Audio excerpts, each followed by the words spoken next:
Now I'll say hello. Maybe one more time just for fun. Hello. Hello. And welcome to Saturday Night Party Foul right here on twitch.tv/Mindari. We have got a crazy cooking episode for you, but unfortunately we are down our favorite little mouse friend tonight. He is not feeling well. I do not believe he said anything about it being related to the, crazy thing that other people aren't feeling well, but we're wishing him the best. Hopefully gets better soon. We have a crazy kind of cliffhanger episode midway through last episode, and the ending is some crazy shit going on. I got no idea where things are going to happen.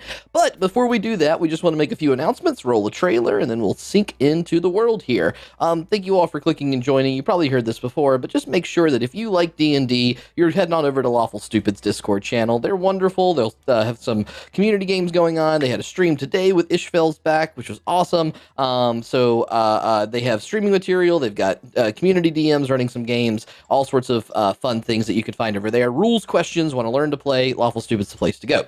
We also have an awesome Discord in Faye's own Feywild Discord channel, rebranded, hashtag. Some of us are rebranding this week, I guess. Please click that link for the Discord. You'll find channels dedicated to Party Foul, a channel dedicated to D&D MacGuffins and all sorts of D&D fun talk, as well as clips that we have from the show and everything else like that. So if you want to interact with us more, that's a great way to do it. Another way to do it is to obviously Twitch chat. We'll talk to you during the game, at least the ones that we can multitask better than I can. But you can send an email to Neriad@protonmail.com. And maybe at the end of the show, we can answer a question or give you some love advice from your favorite weird little old sorcerer man. Pretend you're sending me a weird message through scrying or something. There you go. There you go. If you want to do it in character, that's also kind of fun. Keep it brief. But beyond that, we do try to end the stream with answering some fan mail that Neriad might get. So that's awesome. I got to say thank you to some creators that we use. It's a great time to support creators in your life if you have the means. Artists supporting artists is wonderful. Some of those that we have working for us first is these wonderful character busts that you see. Those are made by Comics and Coffee. Adam made some awesome art for us that you can see there. We love it a lot. Please give him a look if you're looking for this kind of awesome style of art. We also have wonderful overlay materials given to us by Arnott. Arnott's, you can see the little stuff that we've got here, and we go to the map cam, you'll see more of it. So thank you, Arnott, for continuing to give us this awesome support system that we've had for so long at this point. The music that you're hearing right now is a little bit of a theme chime music from my friend Waylon Roche. You can find him on SoundCloud. There's a link that we'll put in the chat. One of the mods will. Waylon is awesome. He's up for commission. He's doing like one song a day for the quarantine situation. So he's great to follow on all the social medias. Please do that. And finally, a reminder that our YouTube is available. So if you need to catch up on episodes or want to go back and watch your favorite scenes, you can head on over to our YouTube channel and catch up as much as you want. We've got almost everything up there. I think the last couple episodes we still need to get ready. But beyond those last two, which you can find in the VODs for Mindari's channel, you can really watch all the party foul that your heart desires while you're sheltering at home. And yeah, D&D is online is a great way to spend your time, and we make good background, foreground, and whatever other ground noise. So I wanted to send that out to you. Beyond that, do we have a holiday you want to talk about? There, James Boy? No, I didn't look at any holidays at the moment. I did find one, if you are interested, James. Today is National Pet Rat Day. No. We can't have that. So last week was cats, and this week is rats.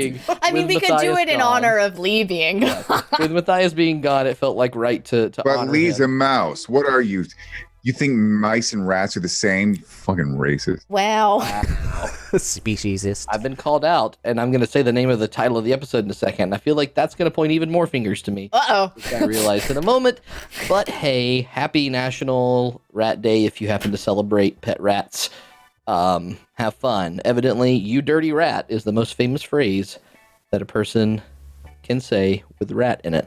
What? Because I Googled that. Did you say? Cagney never actually said that. No, yes, all crazy. So a famous line that no one ever actually said. Yeah. It's like, what is that one? Hello, Clarice. He never actually says that in the movie. Little things like that. Says Clarence. Yeah. There's a lot of stuff like that. Little Mandela effect things. Let's go on a whole entire diatribe about all these different Yeah, things. fuck D&D. Let's just talk about things that Have been misquoted. Misquotes. Yeah. Very cool. All right. Well, without further ado, we're going to roll the trailer and come on back to Party Foul. What is this, 28? Is that right? 29? 29. 29. Oh, we're almost at 30. That's exciting. All right. Party Foul, episode 29, Black and White. But...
Yep.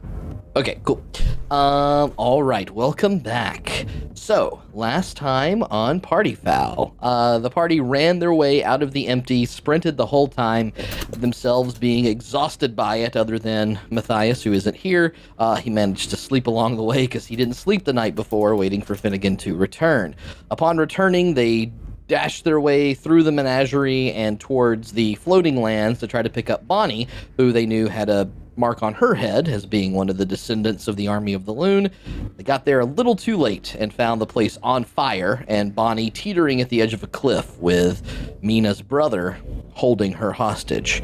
He tried to parlay and figure out how to negotiate her demise and get Meena recruited and the rest of them, but the party would not have any of that. A timely banishing arrow, some classic monk shit, and some savvy spider walking boots and a fly spell. Later, everyone was nearly falling off the edge of the cliff, but barely managed to save themselves, pulled themselves back up. Petunia seemed incensed by this action, walked over to Finn and offered to be recruited in his army of whatever that Finn's trying to put together. And then the party went towards the circus, having been tipped off by a wild little direbat messenger who seemed to suggest that Bill might be at the circus. Upon arriving, Gwen recognized this as Cirque de Luminaric. It is a circus that she and Finn had worked with previously, but strangely enough, one of the members of the circus did not seem to very eager to see her. Finn and Neriad snuck around the outside as the rest of them went in to try to see what's up, and found that this Goliath figure was actually Z in disguise. Seizing the moment, Finnegan cast darkness in a small tent as Neriad clubbed him over the head with a bone mask. Finn pounced upon him in surprise, pinned him to the ground, spat in his face, and said, "I'm gonna fucking kill you." And that's where we get to pick up today. Half the party inside a circus tent, almost the whole party inside a circus tent, ready to see what this show is and where Bill might be, looking around, trying to find him in the audience, only to see that Finn and Neriad found Bill in a cage, trying to be lofted somehow by Goliath version. It's like an illusory cage as well. I need to touch it more. Well, I think that, to clarify, last time, the Goliath's arm kind of looked like it went through the cage. It's because he's the illusion, not the... you grabbed the cage, you've touched it. You know it's a real cage. That's exactly there. That cage is fake. Yeah. So, with Finnegan pinning Z to the ground, his longtime rival, the person who he feels may have abused his sister in more ways than one. I'm going to put you guys, we're going to do Theater of the Mind for this part. This map is not particularly exciting, but I have something on the screen so the players can see it. Although, with darkness having been cast, it is pretty darn dark that you can see right there. So what I'm going to ask at this point, though I don't necessarily, again, force you into doing any actions, but I am going to ask for both Finnegan and Neriad to please roll initiative. Sure. Bigger tent than I expected. Yeah, it's about 25 by 25 feet. And I'm sure you roll that on roll 20 if you can. Oh, good. I got an 8. Cool. That won't be bad at all, ever. My God. All right. Finnegan gets a 19. All right, Finn, having pinned him to the ground, you are first to act with that 19 roll. You've spat in his face. You've successfully got him grappled and pinned. What would you like to do? I don't know. I guess I have him on the ground. Is he considered grappled? He is. Yes, you rolled for that last time. He is actually incapable of moving here in his grapple. Okay, cool. In that case, can I take my 50 feet of hempen rope and try to hog tie him? Sure, yeah. Since he's grappled, I'm going to give you advantage on your sleight of hand check here. He's going to be able to fight against you, and if you release the grapple, and it is in darkness. But yeah, go ahead and make a sleight of hand check and see if you can lasso this fella on the ground quickly. Okay. You said I get it with advantage, or he gets it? No, you will get this with advantage. Okay. Good. That's not good. 17 on sleight of hand. 17 on sleight of hand. Okay, so what you do is, as you kind of pin him to the ground, in the one moment that he's kind of surprised, you whip your hand back into your backpack and sort of lasso the thing around him. It's a big lump of rope, and it's currently around his body, but it's difficult to know exactly how to tie it off or how to make it work at this point. So he is in your rope, but not necessarily like hogtied from that particular roll that you've made. It's okay. It's a process. Okay. Yep. Okay. And I kind of know the layout of the tent because we were here. Where is he in relation to the cage? Does your dark vision let you see? It doesn't penetrate through darkness. It does not penetrate through darkness here. So what you would know is that the cage, he and Neriad were kind of picking up the two sides of the cage, and so he is sort of, I guess, in your perspective, he's on the cage's left side right now, and a little bit in front of it as you sort of knocked him forward to the ground. Okay. I want to try and, is it possible to use my movement and drag him 5 feet away and myself 5 feet away if there's room? Yes, I think 5 feet is basically would get him up against the cage, if that's what you're interested in doing. Oh, no, I want to move him away from the cage. If there's no way to get him away from the cage, then that's fine. I won't move him. No, you actually can. So you can go forward in that direction here. And so I know, you can't quite see because that's on purpose. Oops, that's not the right. Trying to grab you. Darn it. Now you can't see. Sorry. Whoops. But you do manage to take this figure and wrap the rope around and drag in that direction with your movement there as he is under your control with your grapple. Okay. And I guess for my 6 seconds that I get for roleplay, I'll scream out to Neriad and say, "Over here!" Just so you know where I am. Ish. Good luck, but... All right. You give yourself away, brigand. All right. He's going to try to break the grapple and get himself out of the rope.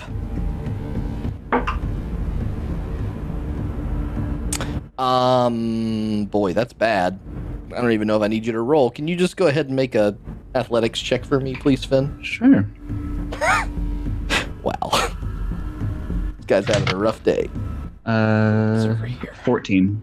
14, yep. So as he tries to pry himself free from this weird rope pile and your own body weight and holding him down to the ground, he's an illusory form of a Goliath right now, and so it feels like you're kind of somehow he's weaker than he seems, but he's still stronger than you, and yet with his 7, he is completely incapable of pushing himself out and breaking the grapple. So Cool. that will be his action. As his bonus action,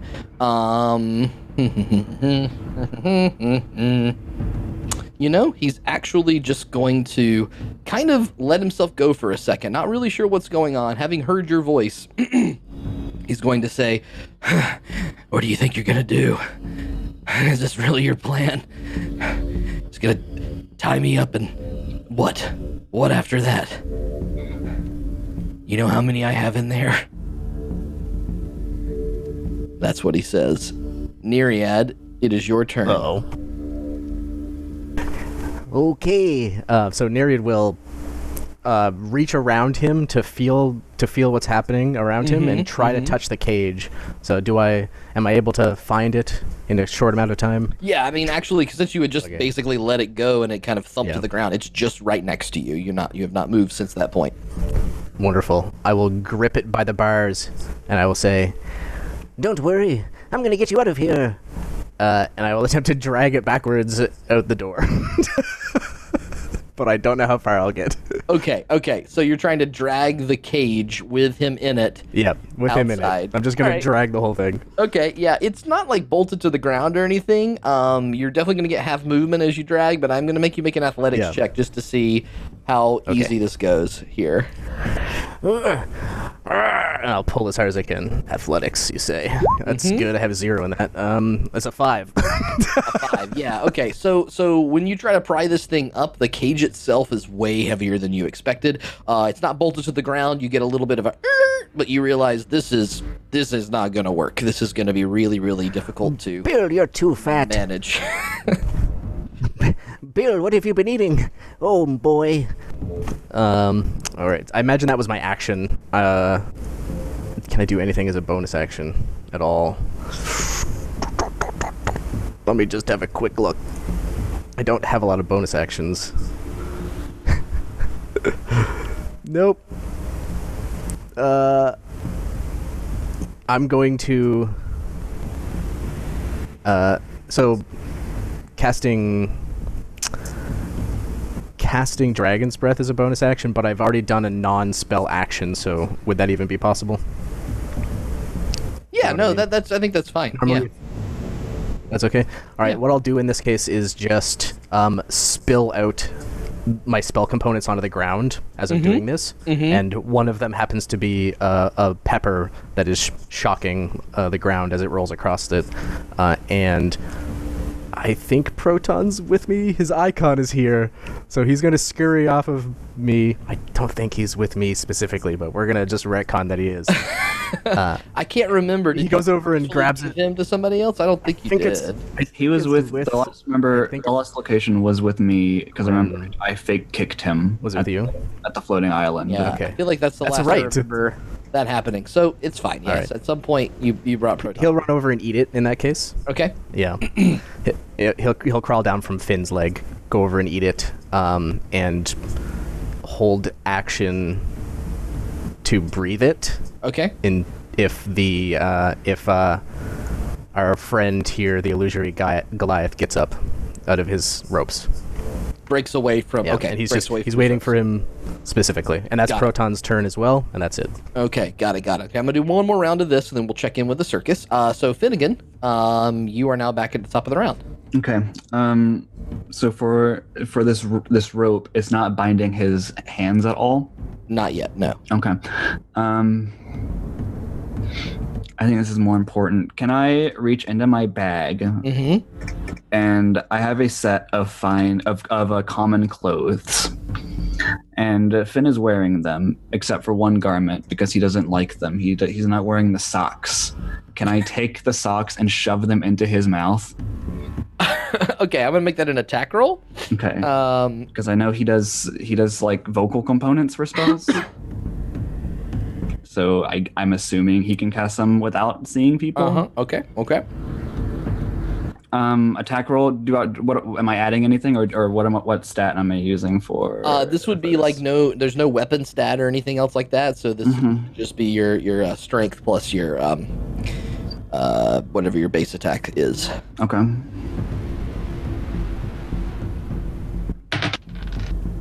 Natural 20. Hell yeah.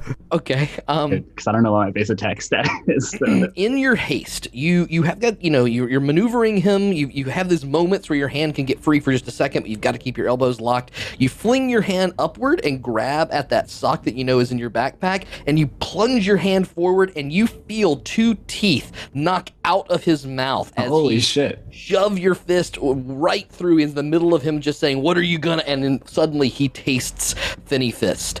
And a sock shoves in the course of his mouth. He chokes back for. They're clean, so he doesn't wear them. So they're clean. They're unused. That's good to know. I'm glad that we're not spreading any extra germs. But yeah, you just cold clock him. He takes a couple points of damage from that, actually. Oh, as you can feel your knuckle starting to bleed just ever so slightly from the teeth that you have scuffed across. Ow, ow, ow. So I've only interacted with Z a couple times. Whenever I've seen him cast spells, which probably would be rarely, does he use his hands at all? Make a history check. Okay. 7.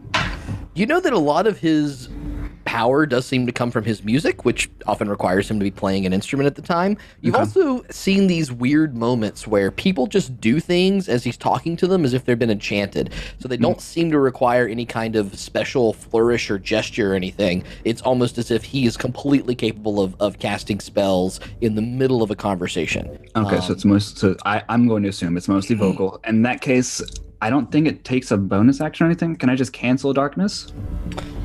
I think that's fine. Yeah, that's part of your abilities, so check that on your abilities, but I'm pretty sure that you can do that. I mean, it's a concentration up to 10 minutes, so can I willfully... Yep. Okay, yeah, then I will recall darkness into my shield, I guess, which is cool. Ooh, that's awesome. Incredible dark energy around you, Neriad. You see kind of suction right into the back of Finnegan, who is sitting with his knees pressed down on the chest, a rope around this guy's arms, and a small little trickle of blood across the floor as you can see some shimmering white teeth on the ground. I'll look to Neriad and say, help tie him up. Holy smokes. That's my turn. Oh, okay. It looks like you got him, but I'll help, sure. I'll run over. Boy, flustered by run this. to here. Oh, it's not my turn. Oh, wait. Yes, it is now. It is now his turn. Gotta look and see, so he can't do that, or that. Shite. Okay, so what he's going to do is take his fists and suddenly pound the ground and grunt as much as he can, and you feel the entire tent around you begin to shake and electrical energy pulse around it. He's going to try to thunder you off of him. So I need a I believe it's a dex save. Could it not be that? Check. No, Constitution saving throw. It's better. Okay. What's the range on this thing? Is it just 5 feet around? 100 feet away. No, is that right? Constitution saving. Oh no, throw? I'm sorry. The range of effect is 5 feet. Yes, it's 100 feet yes, only a 5-foot spot. Right. Okay. Is this consuming food at all that I need to know about? No, it's not. Okay. One day. Just treat it as a natural one. Okay, so you suddenly feel your knees pressing into his chest. Your entire body, like a static shock, is pulsed away from him. You jump back 10 feet away from the body as he begins to loosen himself and try to stand up. The ropes around his body fall loosely to the floor, having not been fully bound up, and he's going to try to take off running. He's going to only get half his movement because he's got to stand. Oh, by the way, you do suffer... Dragon's breath. Blah. Yep, dragon's breath hidden. You suffer 8 points of lightning damage as this happens, Finn. Okay. Sorry, thunder damage, not lightning damage. And yes, you will be able to roll that dragon's breath. What? Okay, never mind. Yep. Oop. So it's a DC 14 dex save. He failed it. Yeah, he rolled a 3. It's 8 lightning damage. Okay. Good to know. And this big cone of lightning energy shoots out of Proton's mouth and like impacts the far wall, I guess. A thunderclap followed by lightning blast. Very, very frightening me. Yep, he takes that damage and begins to push his way out of the tent. So half his movement would be that, so he's only going to be able to get 5, 10. You can kind of see the furl of the tent flap, it's not really meant to do this, kind of crack open from the side as you can kind of, in your turn, Neriad, see the last bit of his body running through this flap here. So he's not gotten particularly far, but he is about to be out of your eyesight and range as he tries to run. Okay. What do you do? I think Finn wants this guy, so I'm gonna try and catch him. Okay. Let's see. I think I'm just gonna chase him down. I guess I could shoot him. Yeah, I don't want to go far from the cage, but I can't see him anymore, right? Is he missing? I mean, you know exactly where he is because in this little moment that you're starting to move, you see his leg kind of going out of the tent. The flap, yeah. Yeah, so you do have vision on him, but it's about to go away. It's a little brief flash. Okay. I got what I wanted out of Dragon's Breath, so I'm going to point at the ground directly outside of the tent. Yep. Just as I see the flash of it. And let me just read the components of this thing. No components. Verbal semantic. All right.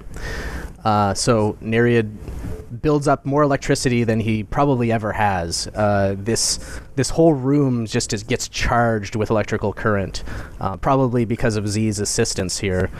And cast Storm Sphere, which is a concentration spell. This breaks Fire Breath, or Dragon's Breath. Okay. I'm going to click the cast button. I don't know exactly what this does.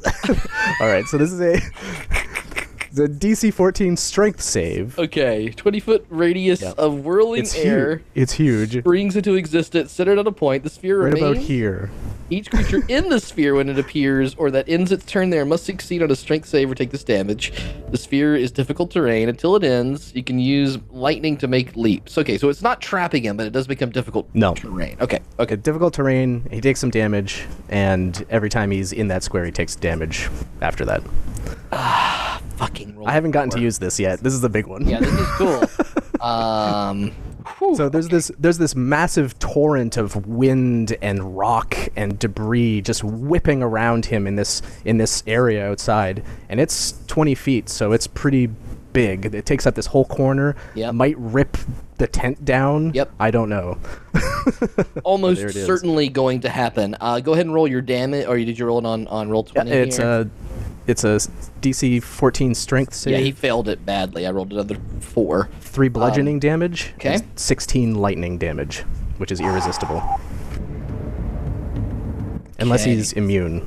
If he's immune, it doesn't. It doesn't work. Okay. Creatures have disadvantage on perception checks made to listen. Hair would have been cooler. Make it leap to the center of the sphere. Okay, all right. So that's a hell of a doozy that you've got him whirled in right now. Okay, so that is the first 2 rounds of that. We are going to cut away now. This kind of thing happens, and go check in with our friends over here at Yon Circus. While a thunderclap and a bolt of lightning probably makes a lot of noise, let me change our music here. I wanted to do this one for this. Okay. So while you are see the last bits of the crowd beginning to trickle in around the circus itself, and the figure that was taking your money as they walked in tucks it away into his little satchel and disperses among the rest of the arena, the crowd murmuring back and forth in anticipation for the show, when suddenly the luminous area lit by torches around you begins to go completely black around. darkness in the area. And then suddenly, Zach, you need your notes because you wrote this whole thing. When suddenly, a blaze of fire across the arena in an arc shining around that you realize is coming from the mouth of a human man standing in the middle of the arena. Suddenly, all of those torches that snuffed out in this moment of tension as all of the silence crept around ignite once again to what spread an even, dimly lit glow. As suddenly, magically having changed into a beautiful outfit, a tall blonde half-elf you saw taking your money descends downward from the top of the tent on a swing. Welcome to Cirque de Luminaric, where the world is never quite as it seems, his voice echoing and booming around the arena. He jumps from the swing while it's still 20 feet in the air, diving down so quickly to the ground that he's sure to break his neck. When the ground beneath him expands, a large lump of clay swoops up around his torso and at the last possible moment hurls him back up into the air, where, swinging from a great height, a muscular human extends his arms down, catching the half-elf mid-swing and launching him across the arena, where another large clay ramp cradles him. He coasts and slides down the soft clay, somehow spotless from the encounter, but brushes his shoulder off nonetheless. Now wait, where did I put my... And as if on cue, a felt top hat gently falls from the heavens, having been dropped by a small halfling that swings by and lands perfectly on the top of his head. He winks to the audience. Well, that's better, loves. And the crowd roars with delight. For narrative reasons, this is exactly when a thunderclap happens in the tent around, unable to be heard by the rest of you in the arena. He makes his way toward the center of the stage, prancing along the while, as the aerialists continue basic toss and flips routine above his head, all performing without the safety of nets. You see, the world out there, it's rather unclear, muddied, gray. But in our deepest fantasies, we remove the complication. We prefer things a little more black and white. As he takes a step to the side, an exact image of himself separates from him. A dark, shadowy silhouette, and your hearts leap for a moment. Another shadow self here? He feigns surprise, and then as if in a mirror, the darkened silhouette with identical frame copies his every move. A wave and a wave. A slight bow and a slight bow. A nonsensical gesture that surely the image could not have predicted, and it copies it exactly the same.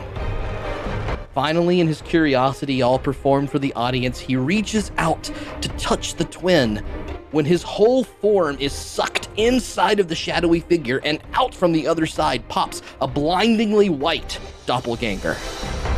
In perfect tandem, it locks arms with its darker silhouette and begins sashaying across the middle ring of the circus. The crowd roars again, and Gwen, this is a major advancement from the puppetry of your time. You gaze and look, and you cannot see any strings or mechanical moves that are making these things work. Any reactions from the audience or things that you'd like to do as you see this little black and white silhouette dance happening around you? I mean, Gwen's just like sitting there like fucking knees up like this, right? And she's got like her hands like here, and she's just watching it. I'm imagining like a child sitting in front of the fire, like listening to an... Oh yeah, oh no, yeah. She's like super just like engrossed in everything. Zaunder is filled with childlike wonder, trying to figure out how they're doing it. Meena doesn't like it. He's forgotten that he has to look cool at all times. Bonnie, who is sitting next to you, Gwen, actually puts her head on your shoulder, seeing your childlike state and feeling that she's getting a glimpse into a little bit of a life that she did not have. Any other responses? You can continue to watch. Any other things you want to accomplish? Oh, I mean, of course I'm going to continue to watch it. Yep. What spell is this? How did they... Why are they casting spells right now? It's part of the Is show, there a alright? Just battle? what? No, Meena, shh. You're ruining it. Okay.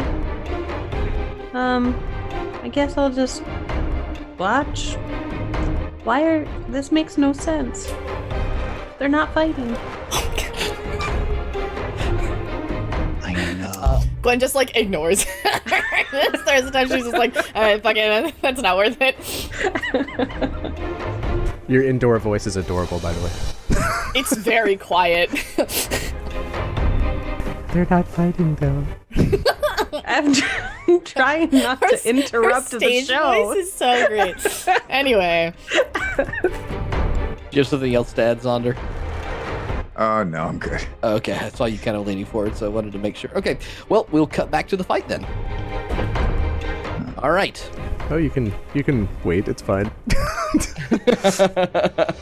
Try to keep these things kind of going again, so I need to mute this and then bring this back up. Okay. The storm sphere having enveloped the outside of the tent, Finn being blown back 10 feet as Z tried to take off running, the sock still in his mouth as he darts away. Not yet had the moment to spit it out. When this huge gust of storm energy wraps around him and zaps him. Finn, what are you doing? So I need a clarification on an item you gave me Okay. in session 1 or 2. This potion of inflation. Yep. It says I cannot speak. Does that apply to my telepathy, or just I can't physically speak? Can't physically speak. Okay. And then I need another clarification. This cage. Does it look burly? Or does it look like it weighs a lot? Yeah, it looks cage like lift. you would put an animal in it, not maybe a tiger. Okay.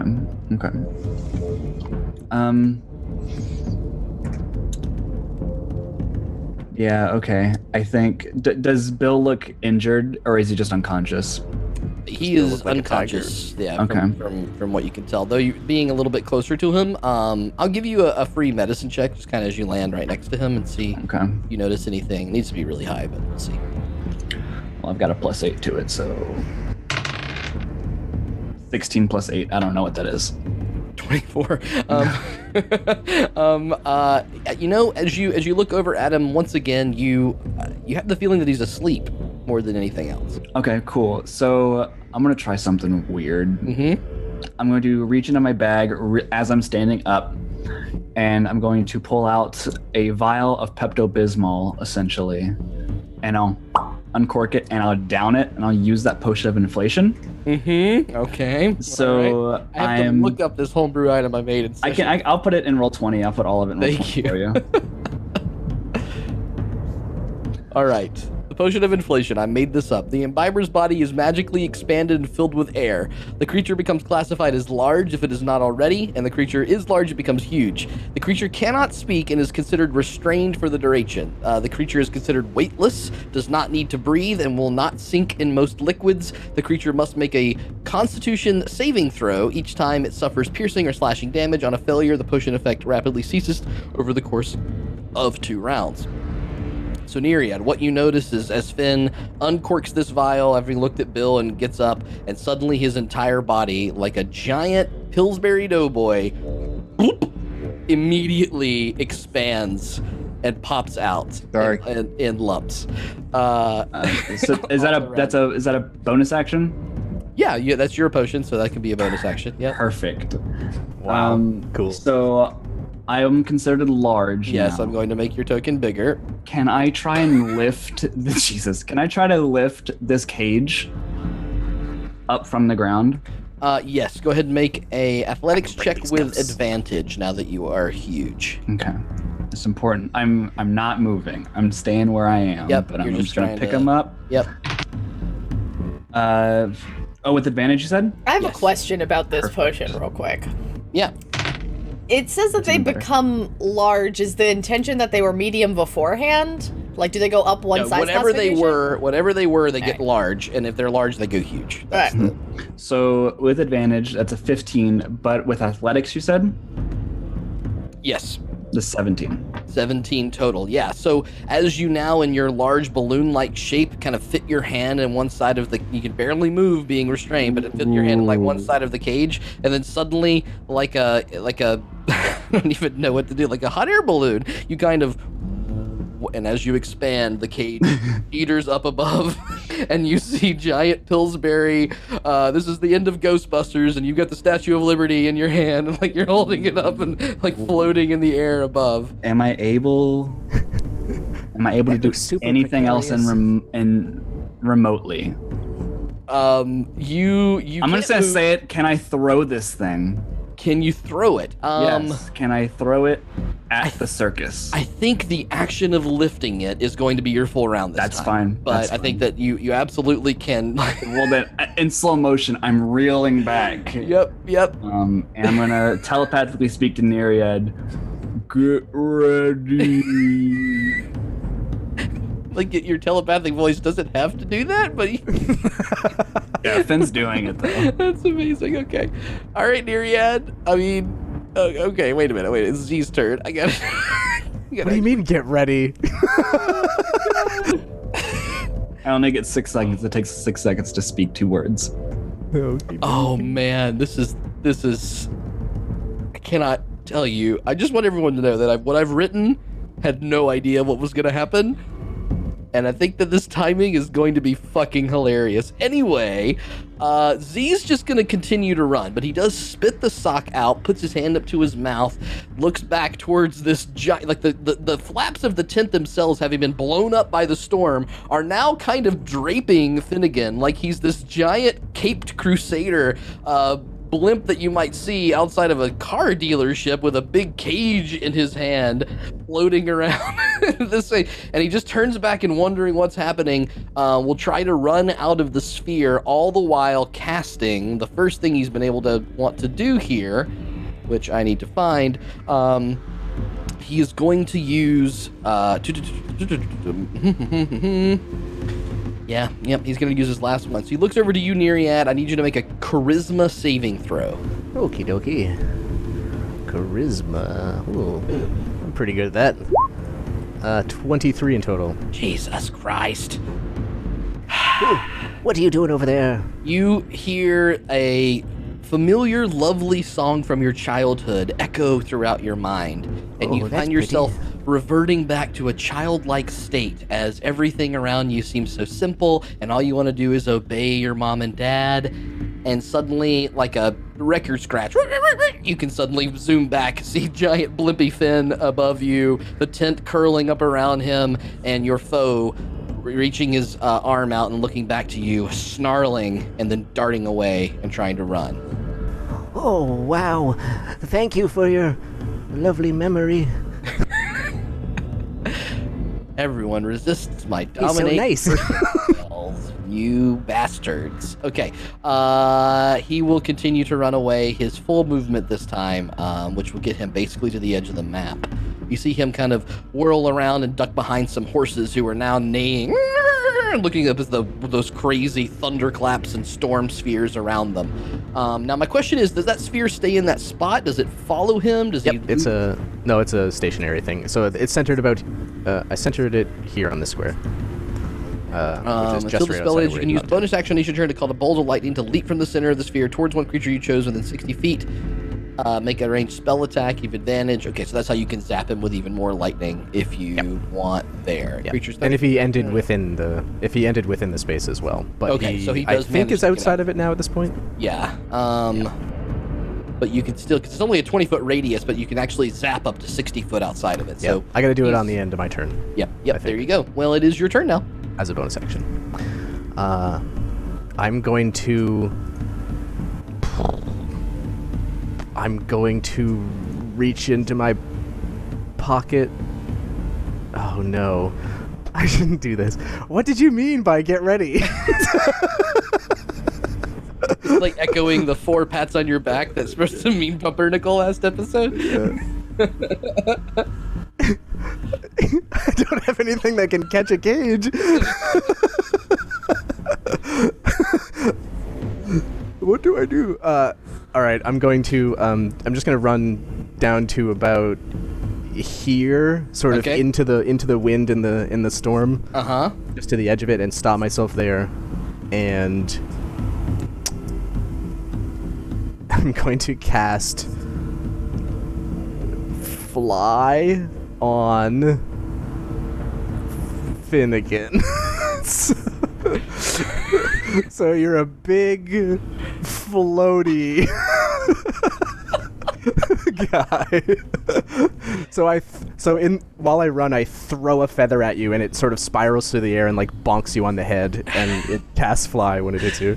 So I'm going to just rule here that breaks the restraint that you have, and so since you can actually magically fly, since you know the idea was that the blip is just in the wind, but now you can kind of control that. That's still really funny though. Move your fly speed now that you have it. So 25 foot fly speed. Or by the way, you're this carrying potion was made to help in case you were floating down that river in episode 2 and you needed a little bit of help, and this is amazing. Okay, all right. So Finnegan, you have the power of flight. Anything else on your turn with your bonus action or movements, Neriad? When I cast Fly, the storm sphere ends. So I do not do a bonus action. I will kind of stand there. Proton on the end of my turn will run down towards me and just climb onto my back. That's not to meta this too much, but if you did it in the other order, you could get a free zap. If I did it in the other order, I could have done it. Yeah, the lightning bolt could go off before the spell, if you'll allow that. I mean, I don't that's mind. fine. Yeah, I think that's since okay. this is a brand new spell for me as well. So if you want to do your bonus action, zappy zap, and then you can do all that. Sure. So I believe it is the spell attack. The spell attack. Which one is the? Okay. You can just slash roll 20. I'm just gonna do a slash. Yeah.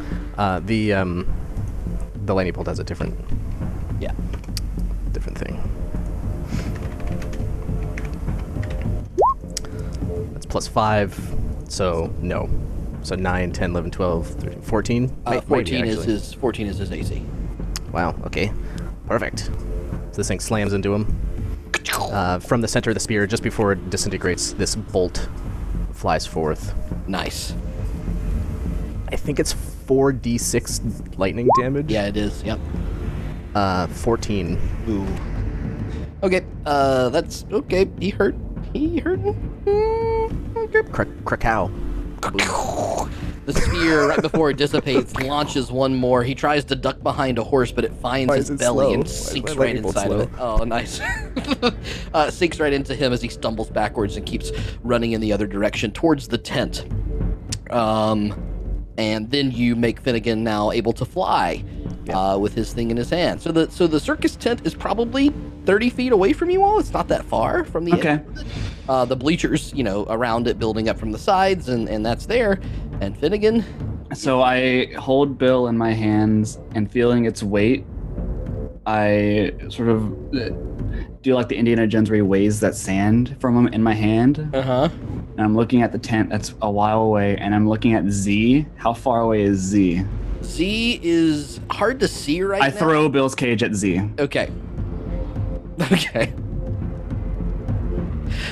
Okay. I'm gonna. He's a little hard to see. I'm gonna give him half cover, because of the tent and the horses around. So, please make an attack roll. Bill is still in the cage. Bill is still inside the cage, which is true.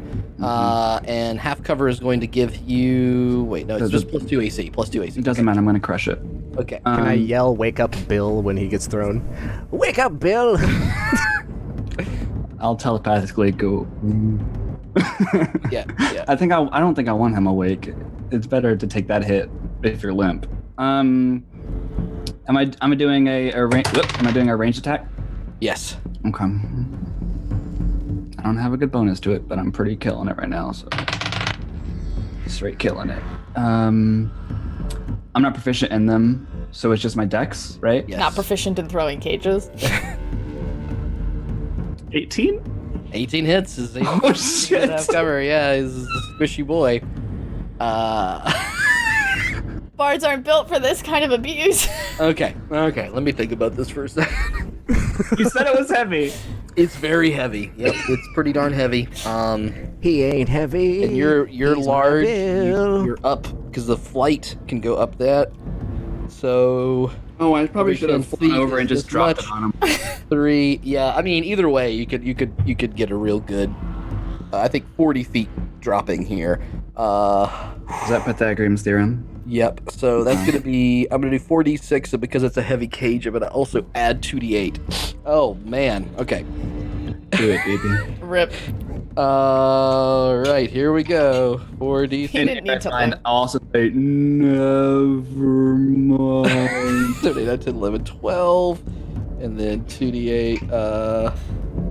Bill won't die. He was just unconscious. 21. You see this cage at the last moment, the sort of like as Z running away kind of turns and looks, and there's this shadow of a cage coming towards him, and a giant Finnegan is going, never mind. Boom! It knocks him sideways, almost certainly knocks him prone as he takes. What did I just say? 6, 7, 8, 9, 10, 11, 26. 21. 20, 12, 17. Those were that was the 21. one number I heard. It's 21. Oh, is that Blink says 24. Who knows? 20? I'd probably trust Blink on that.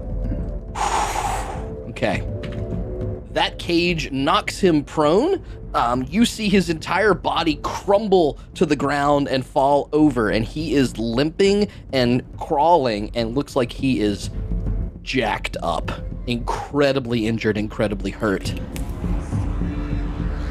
He's at 1 hit point, isn't he? He's not at 1 hit point. There it That son of is. a bitch. He's at the halfling 1, 2. That's my thing. That's our thing. That is your Okay. You can't He fucking is take that. going What the to hell? use half his movement to stand. He's going to touch himself and use yep. That's the consistent mode of party foul. And the best he's got is just a healing word, and he can do it at fourth level. How does that scale? Does that give him a D8 per level? Is that how that works? D4 per level. No. The healing word, 1d4 each slot above the first. So that's 1, 2, 3, 4 d4 plus that. Okay. Max you can get is 16 hit points. So at most we have to deal with 20. Plus his modifier. Plus his modifier. 9, Which is, I think, a +5. Okay. So okay. 21. So you see magical energy swirl around him as he mutters something to himself, and from your view appears that he has healed up a bit, and he's just gonna keep running. Half his movement, though. I'm out of map space, but at this point we'll say that he basically butts up against the tent, and that's about the total distance there. So you see 15 feet further than where you see him currently on this little makeshift map that I made. He is up against the tent and trying to run inside, but it is Neriad's turn. All right. Neriad's going to run out of the tent to the south with Proton on his shoulders. Yep. He probably runs into the melon cart Yep. that's outside Classic. Yep. and goes, "Whoa, melons!" I'm gonna jump up on top of the melon cart. Okay. These melons are so slippery. And I'm gonna see him in the distance and cast magic missile because I don't want to miss. I'm casting this at 3rd level, so my last 3rd level slot. Range is 120 feet. I think this just hits. Are these rolling? They are. 12 12 force total damage. slams into him. Yep. Okay. Still up. Oh, I get one more because I Oh, cast it at a higher Are level. you kidding me right Sorry. now? No, You it's roll- a 5.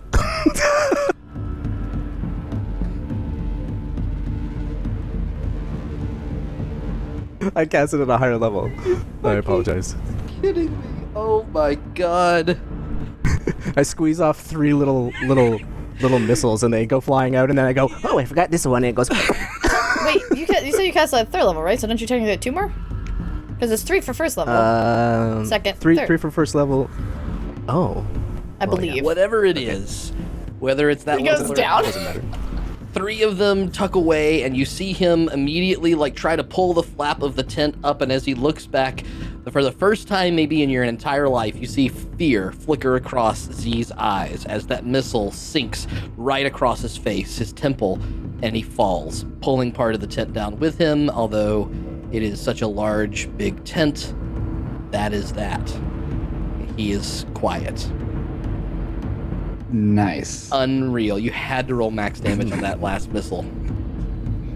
That last missile, yeah. I think you're right. I probably would have got another one, but it doesn't make any difference. Yeah, I mean, if you get another That's one, then pretty he's very, very down. He is at 0. Bill in the cage, still asleep. The cage is now over here. He is off the Wake up, map a Bill. little bit more this way. Finn, you are in flight. We'll cut back to the circus in just a moment, but in the sort of aftermath of the fight as this calms down, Finn and Neriad, having bested your foe, what do you do? I had this for an hour, so Finn, with a brief wind, will fly over. And I'll look to Neriad telepathically, and I'll look at Z. I'm gonna pick him up in my one hand. Yep. And point at the circus, or I'll Barry Bonds point like 45-degree angle away. Which one?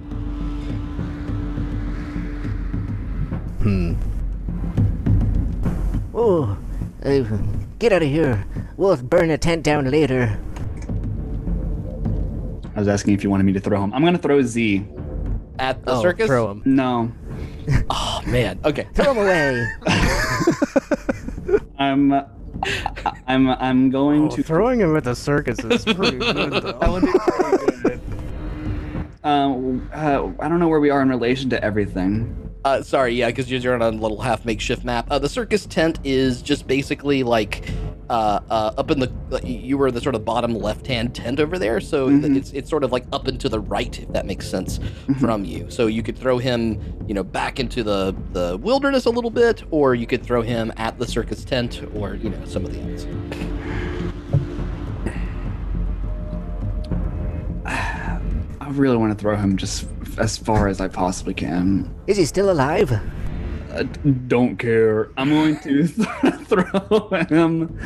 I'm gonna roll a d20. Okay. Because I want something, but Finn wants something else. Let me see.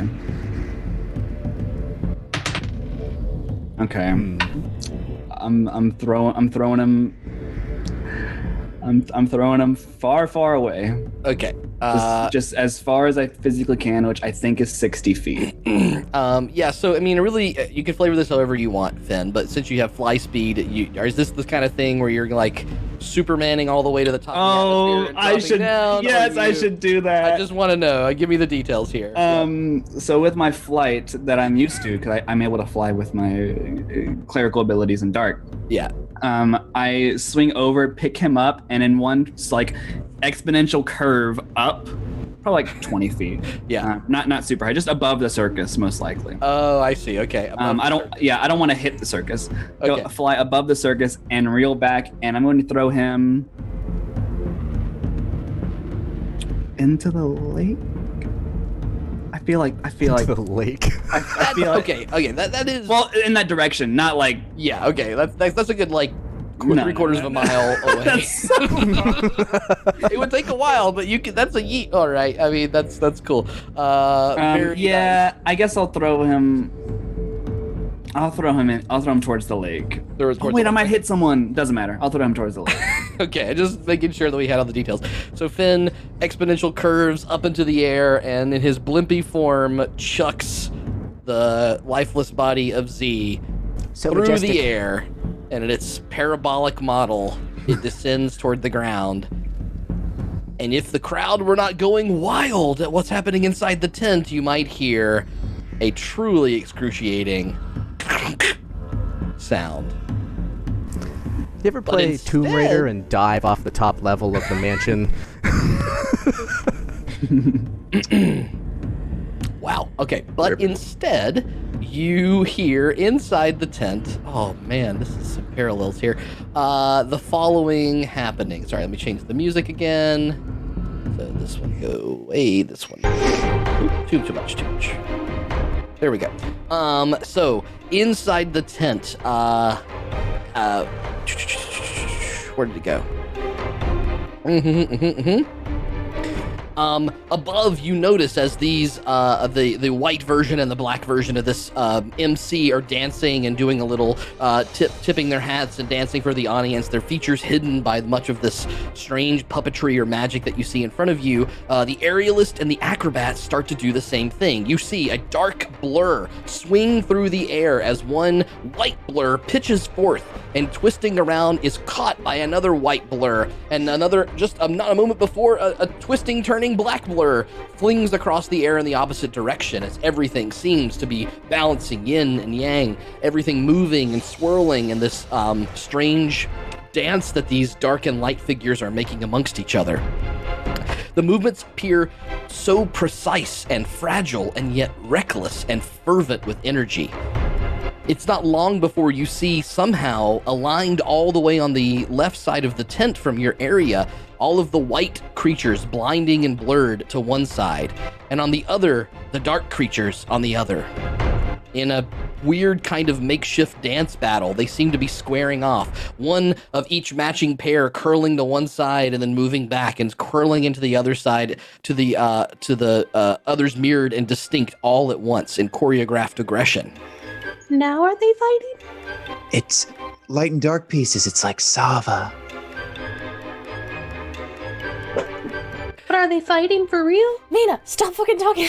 No one's fighting. The earth in the center of Ring begins to shift once more and opens up as the MC, now familiar, dressed to the nines, not among the black or white shadows, lurches forth out of the ground. Now. Which side should win? Which one has your support, audience? How will this tension unfold? Let me hear it for the black side! I yell. Gonna roll I some scream. percentage dice. One person clapping. Yeah. It's just me. It's just Gwen. No, Zaunder likes the black side. Okay, yeah, so Zaunder and Gwen join roughly 80% of the audience, actually. as Nice. The dark side erupts in a very major way, as others are some confused or weird. What a rousing support, and how must I hear now from those with have the white side win? I do a little golf clap. You see a little golf clap. Others join you, as only about half the audience joins in Ooh. for the white side to emerge victorious. Now, don't be hasty. From the heavens, your grand victory. And in this moment, I thought Z might fall right through the sky and hit the thing. Unfortunately, did not.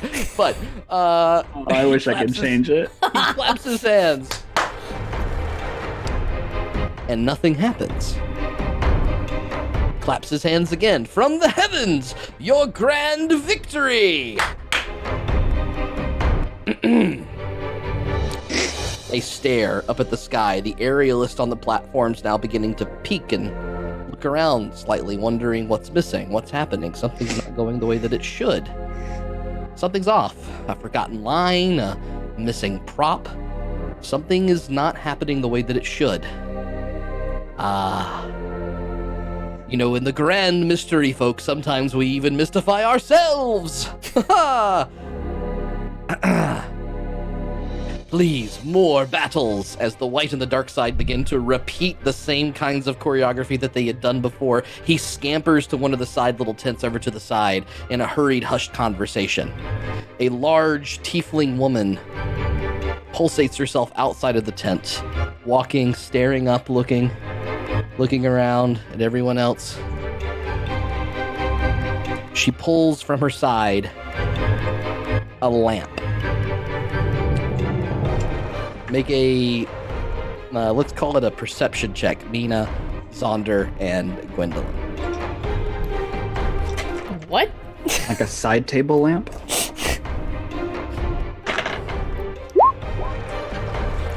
21. 21? 15. What, 15? 9. 9. Gwen, you are so overtaken by this and wondering what's happening. I'm like, what did they do? I'm trying to think back to like every single time I've ever performed. I've been like, okay, well, what could it have been? Yeah. You're looking and trying to figure that out, whereas Zaunder, there's something about that lamp that looks familiar, and Meena, you catch it. You realize you've seen this before. This is the lamp that Bill used to capture the genie far back in the sewers. You guys? Uh-oh. That's Bill's lamp. Meena, we're watching the show. No, that's Bill's lamp. That's Bill's. She's right. It is lamp. Bill's lamp. What lamp are you talking about? The genie lamp. The Zane lamp. That's right. Where? Right there, Gwendolyn. God, are you blind now? I'm sorry, there's a lot happening. Somewhere in your subconscious, you feel like you hear a very strange sound that I described weirdly out of nowhere. You notice 6 of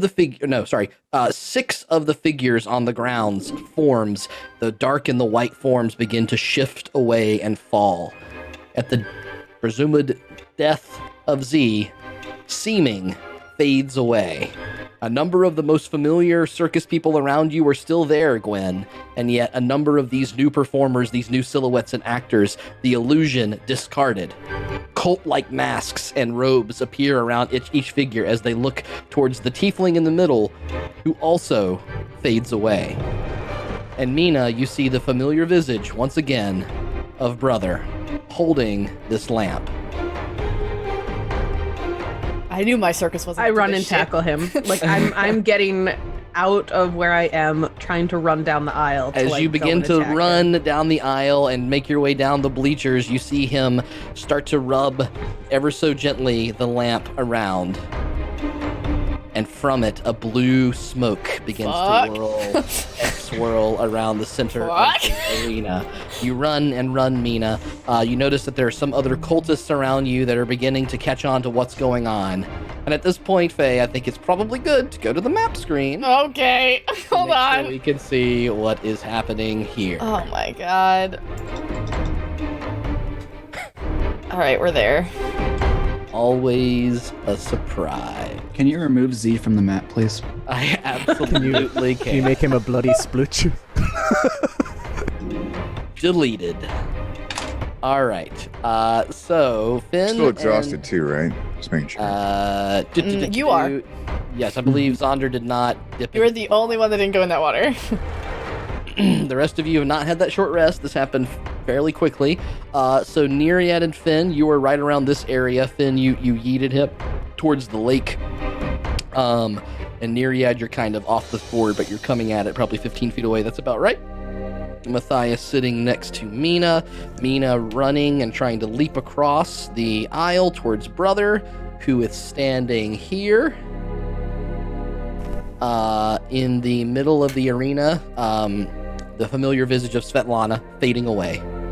And you see a number of these cult-like figures in bone masks emerge forth here. Doop. The crowd screams as they see this strange duping that has occurred around them. Brother, seemingly confused at why this seeming spell, that's 7 of them, should only be 6, the seeming spell has faded away more quickly than he thought. But the lamp has been utilized, and from it, blue smoke whirling, you can see corporeal greenish flesh of a familiar djinn figure curling outside of it. All right, so I'm going to give you each before we roll initiative. Let me make sure I clear everything here. But you will get, as Meena said, like running forward and doing her thing. If you've got some kind of action that you want to do after that conversation, you are welcome to it. Do let me know what you're thinking. Sorry. I'm sorry, go ahead. I'm just curious, Neriad and I, how much of this do we hear or perceive? At this point, not very much. You've just kind of watched the yeeting of Z occur. So as of right now, I've never seen a man do a full scorpion before. so there's no battle for us. Okay, technically. I go ahead and roll initiative because there are definitely things that could happen. But I want to make sure that is clear there. Yeah. Okay. We can easily just say, "Oh, we don't hear anything." Skip. All right. So Meena, from your position there, you are running towards the center, so you can make your movement speed. You don't get double move here, but you can definitely take your movement speed toward whatever direction you want. Zaunder, what would you be doing? I mean, I'd probably be taking aim at. Is there any way I could try and shoot the lamp out of his hands? That's probably a tall order. I mean, you can see the blue smoke kind of coming through, so I'm not sure that it's preventative, but you can make the shot, yeah. I'll try it.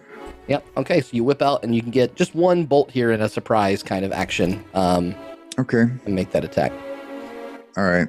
If it's a surprise action, then oh, sorry. I don't have my weapons. I was just going to thank you for that reminder. I don't have my You have weapons. a hand crossbow, don't you? Good point. Yeah. Don't you have your hand crossbow?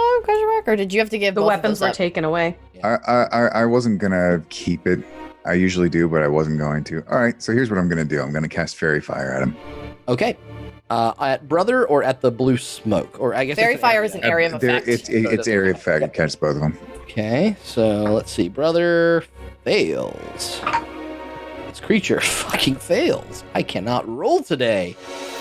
I'm just gonna put that in dice jail. Are we having Matthias in this, or are we just assuming that he snuck off to do weird Matthias things? Because he was technically in the tent with us and he was armed.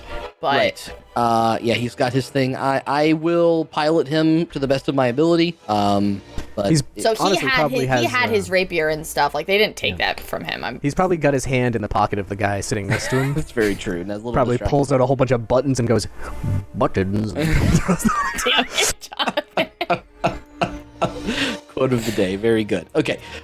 So back to this for a second. So anyway, Meena, you moved your movement speed towards brother.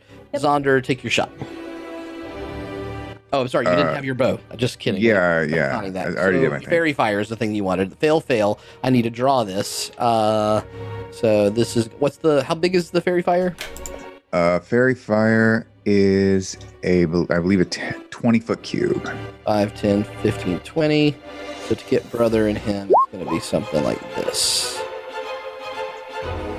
That's 25. Hold on, let me clear. 20. There we go. So there's your Fairy Fire range there. Yep. As the smoke whirls around it in that regard. It is now Gwen. What are you doing during this? I am grabbing Bonnie, who it looks like she's standing in the entrance, but is actually sitting next to me. You just cleared our turns? I didn't have you roll initiative yet. Oh, okay. I saw everyone else doing it, so I assumed. Oh, I'm sorry. I got a 6. Don't tell him. Don't tell him. We'll just roll again. Sorry, my mind's in much different places. Okay, so Bonnie is there next to you. What are you doing again? I'm grabbing her. Mm-hmm. And fucking booking it out of this tent. Okay. Pick up Bonnie and running away. That'll be at half your movement as you're carrying her, so you can move. And it's just the one action, right? There's no actual movements. Okay, this is all you can do. Half movement gets me to right. It won't let me ping right here unless I can't run through this tent. Like if I can... you have to sort of hop down, but you can do it. It's okay. Okay, so I will do that, and I'll be here with Bonnie. I can't move her, but yep, I got her there. All right. Finn and Neriad are watching that thing happen. Matthias is probably just pickpocketing this person over here, and then sees you all kind of stand up and wonders what's going on. So now, please, everyone can roll initiative. Okay. Ooh, I wouldn't have wasted my roll. I'm sorry. I was thinking about them outside and as opposed to... Rip. Darn, it's a 10. Still not much better. It's not giving me my Rip, cool. Oh, wait, I get to reroll that. Hold on. It takes a very long time. I don't want to reroll mine. I got a 20. Go. Okay, mine is the same. Mine is the same from before. I can add you, Meena. Let's see. Got a 21. That nat 20 on initiative, though. Mine did not change. 16 both times. All right, there's Meena. Meena at 21. Everybody else? Okay, I got to roll for that thing. Ooh, hello. Okay, and then brother. Hi, how's it going? And then yon cultists. Ooh, that's cocked.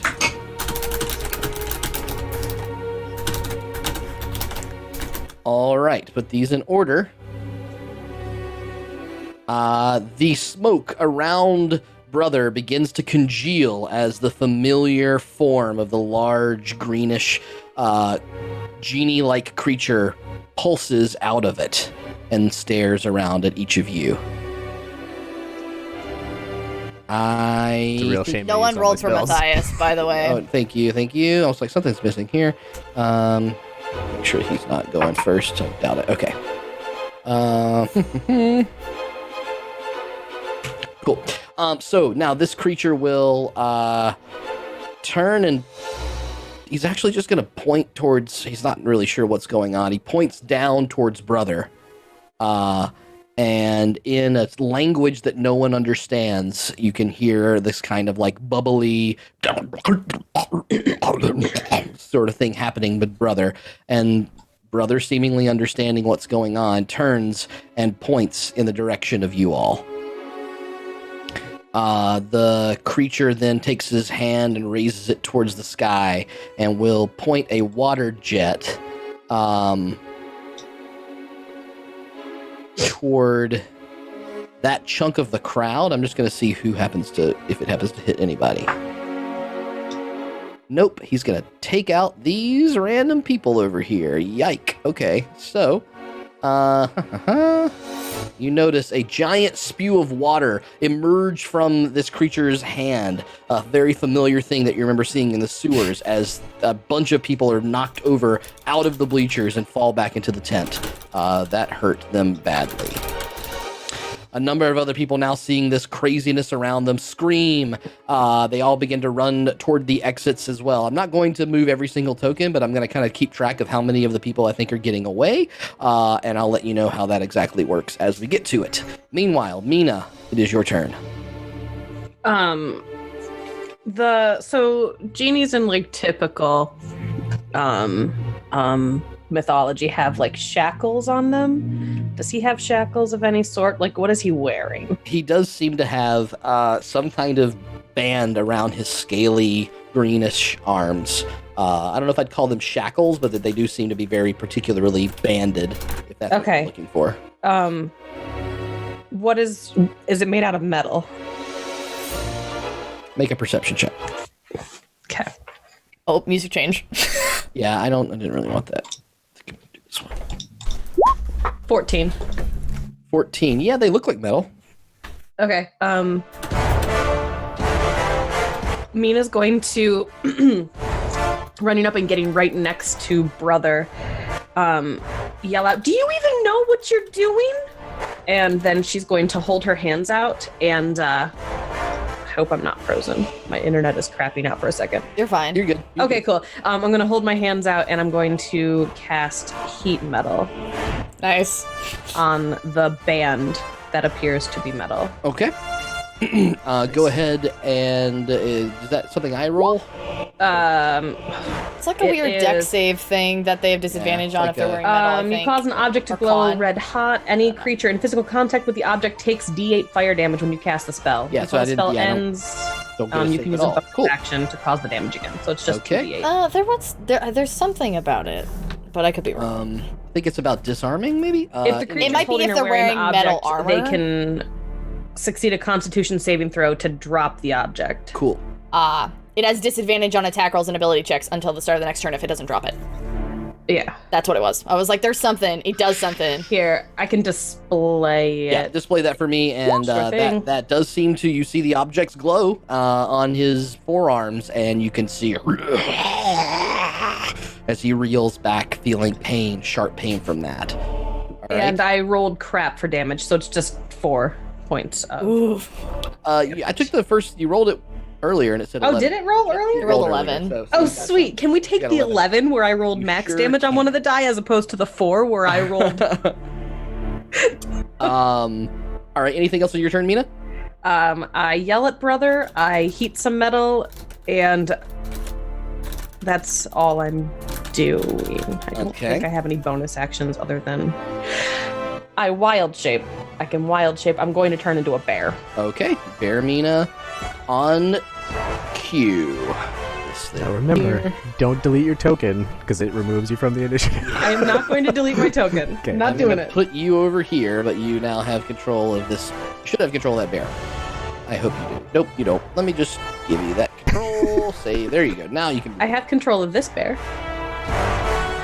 I think you have the control of the one up on the battlefield now. So Finnegan, as you are outside, you feel that you hear that crunch of bone and flesh as Z hits the ground just a few moments later, followed by blood-curdling screams and worry as people start to pour out of the tent that you see from the southern side that you are currently on. Okay. I'm still 20 feet in the air. Yes. So I'll look at Neriad and telepathically say, follow. I'm going to fly. Is this where I am? Could you make me large as well, please? I'm sorry. Oh, right. Very good. Thank you. Thank you. Mina's bear is also large. We always usually We never have it actually medium, ever but do it. Drives me insane. big. So I have 25 fly speed. So I will 60. you give me 60 because of fly. Yep. because of Holy that. shit. Okay. Am I able? My first instinct is just to come down in the center, but there's someone You there. probably have about Oh, I can only get right 4 here. or so rounds left as well. I'd say about 4 rounds left. Yeah. Am I able to come down through the tent right here? You would have to rip it along the way. So go ahead and if you've got some kind of cutting device, I would say just make an attack roll to see if you can slice through it. Boomerang? Is the tent sealed all the way? Like, is there no hole in the boomerang. top? Is it It sealed? is sealed at the top, yes. Okay. Okay. I have. There are little flaps to let smoke from the torches out, but he's huge. It's not. No, I've got a -1 rusty longsword. Hey, there we go. There we go. All right. So as you fall,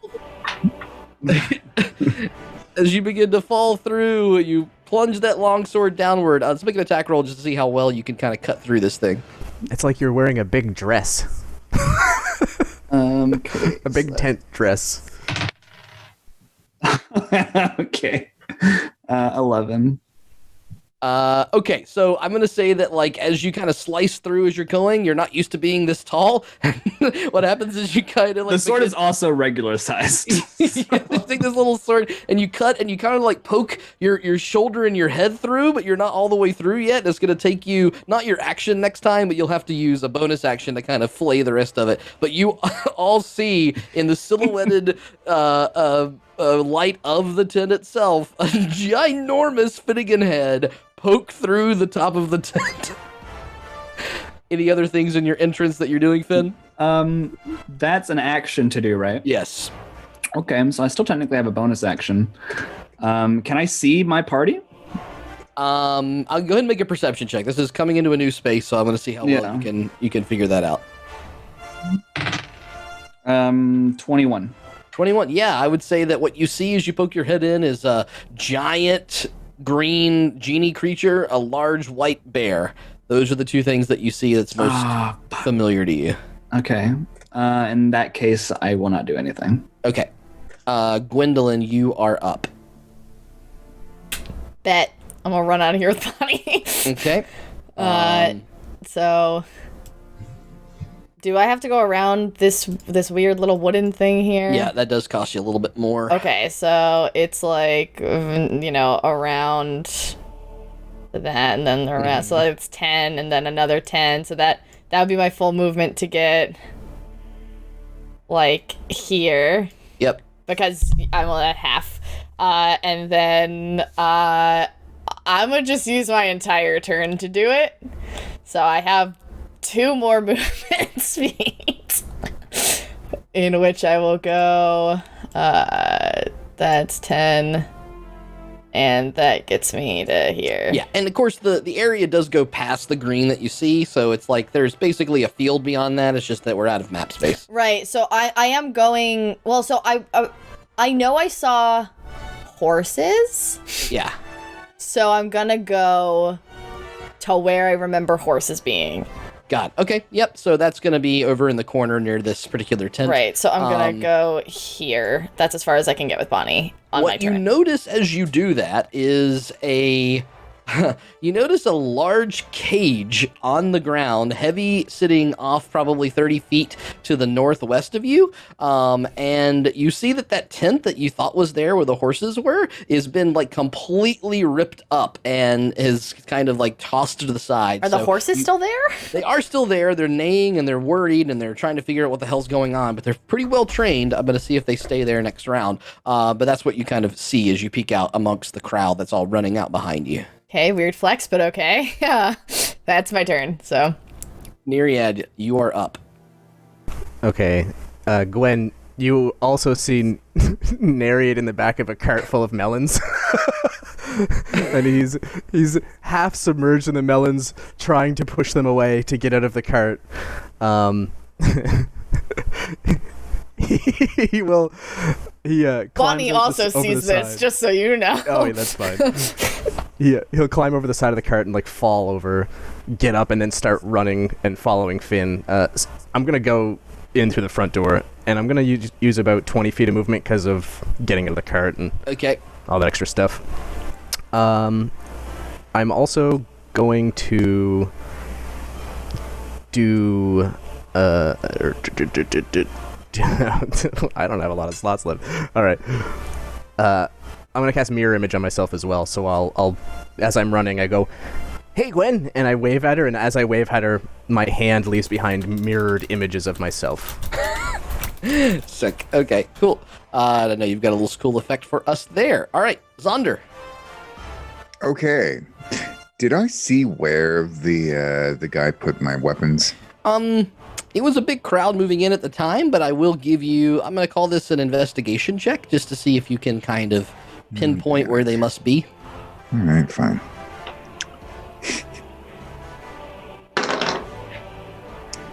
That is a 9.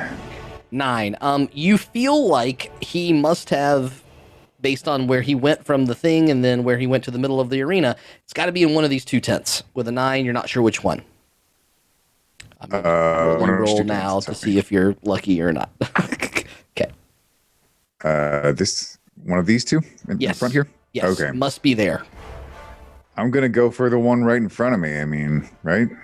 There you go. As you duck your head into the tent, you can see that there are a number of performers who are kind of stripped half naked, trying to figure out what the heck is going on. They kind of cover themselves very quickly. There are some like shorter and taller folks.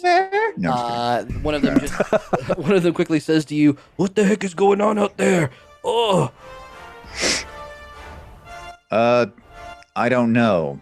Sorry. He ducks back out. Okay.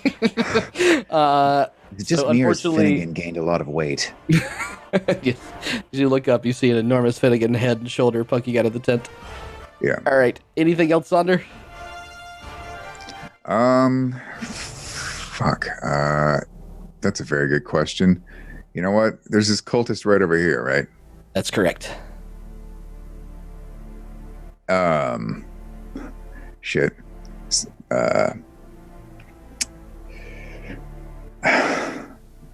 See. No weapons. Really hard to decide what to do. Yeah, I know, right? Really hard for a fighter. I'm gonna take my. Oh, I don't need that. Yeah, I'm just gonna point at it and be like, "Hey, you."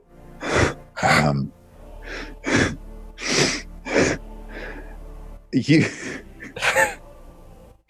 You fucking asshole.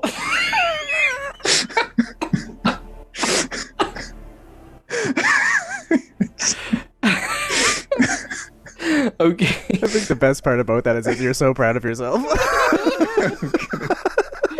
Can I cast? What's kind of amazing is because I can't fucking roll tonight, he fails. Okay, he takes vicious mockery damage, Vicious and that's mockery gonna be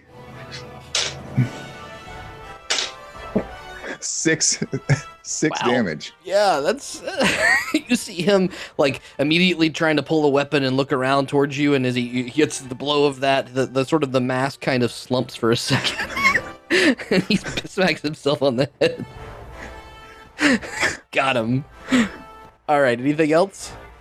No, I'm good. All right. Brother, at this point, staring down Meena Bear once again. With a lamp in his hand. She may have had to step away. That's okay, yeah.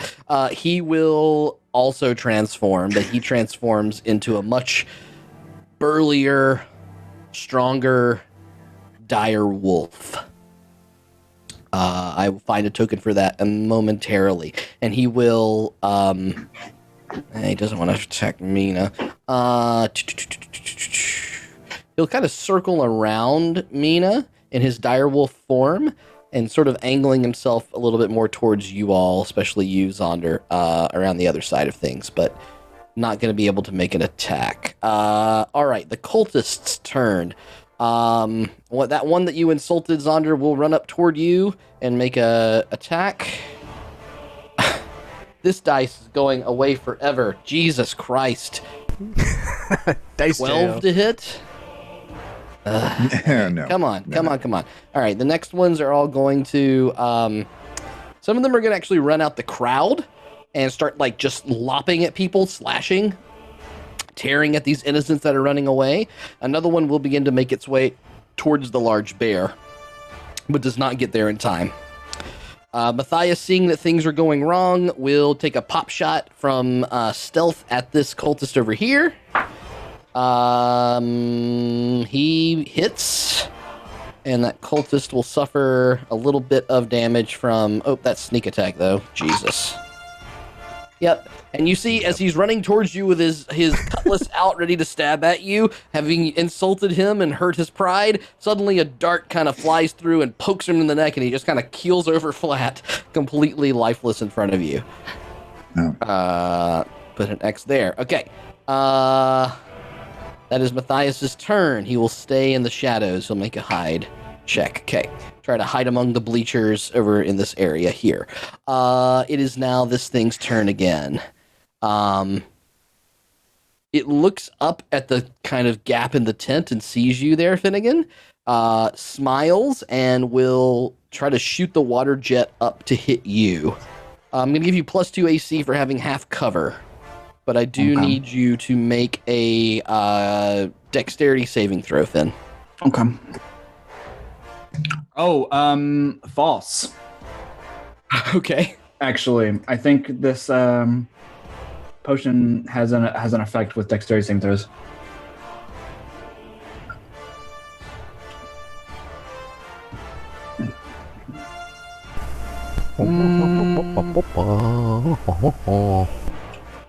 That's a con. No, I don't think so. Actually, no, it's because I'm restrained, I think. But my restraint is technically gone. Since you've cast fly, yeah, I'm giving that to you. Okay. Actually. Okay. My mistake. So just go ahead and try to float your way out of it. 3 rounds left to fly. Dexterity saving throw. I fail. It's a 6 for those wondering. 6 for that. You will take the full blunt of this attack. Oh, I have Take the full blunt. I have too many tabs open. Hold on. This thing, and that is a total of that much. Okay, you suffer 5, 10, 11, 12, 13, 14, 15, 16 points of bludgeoning damage.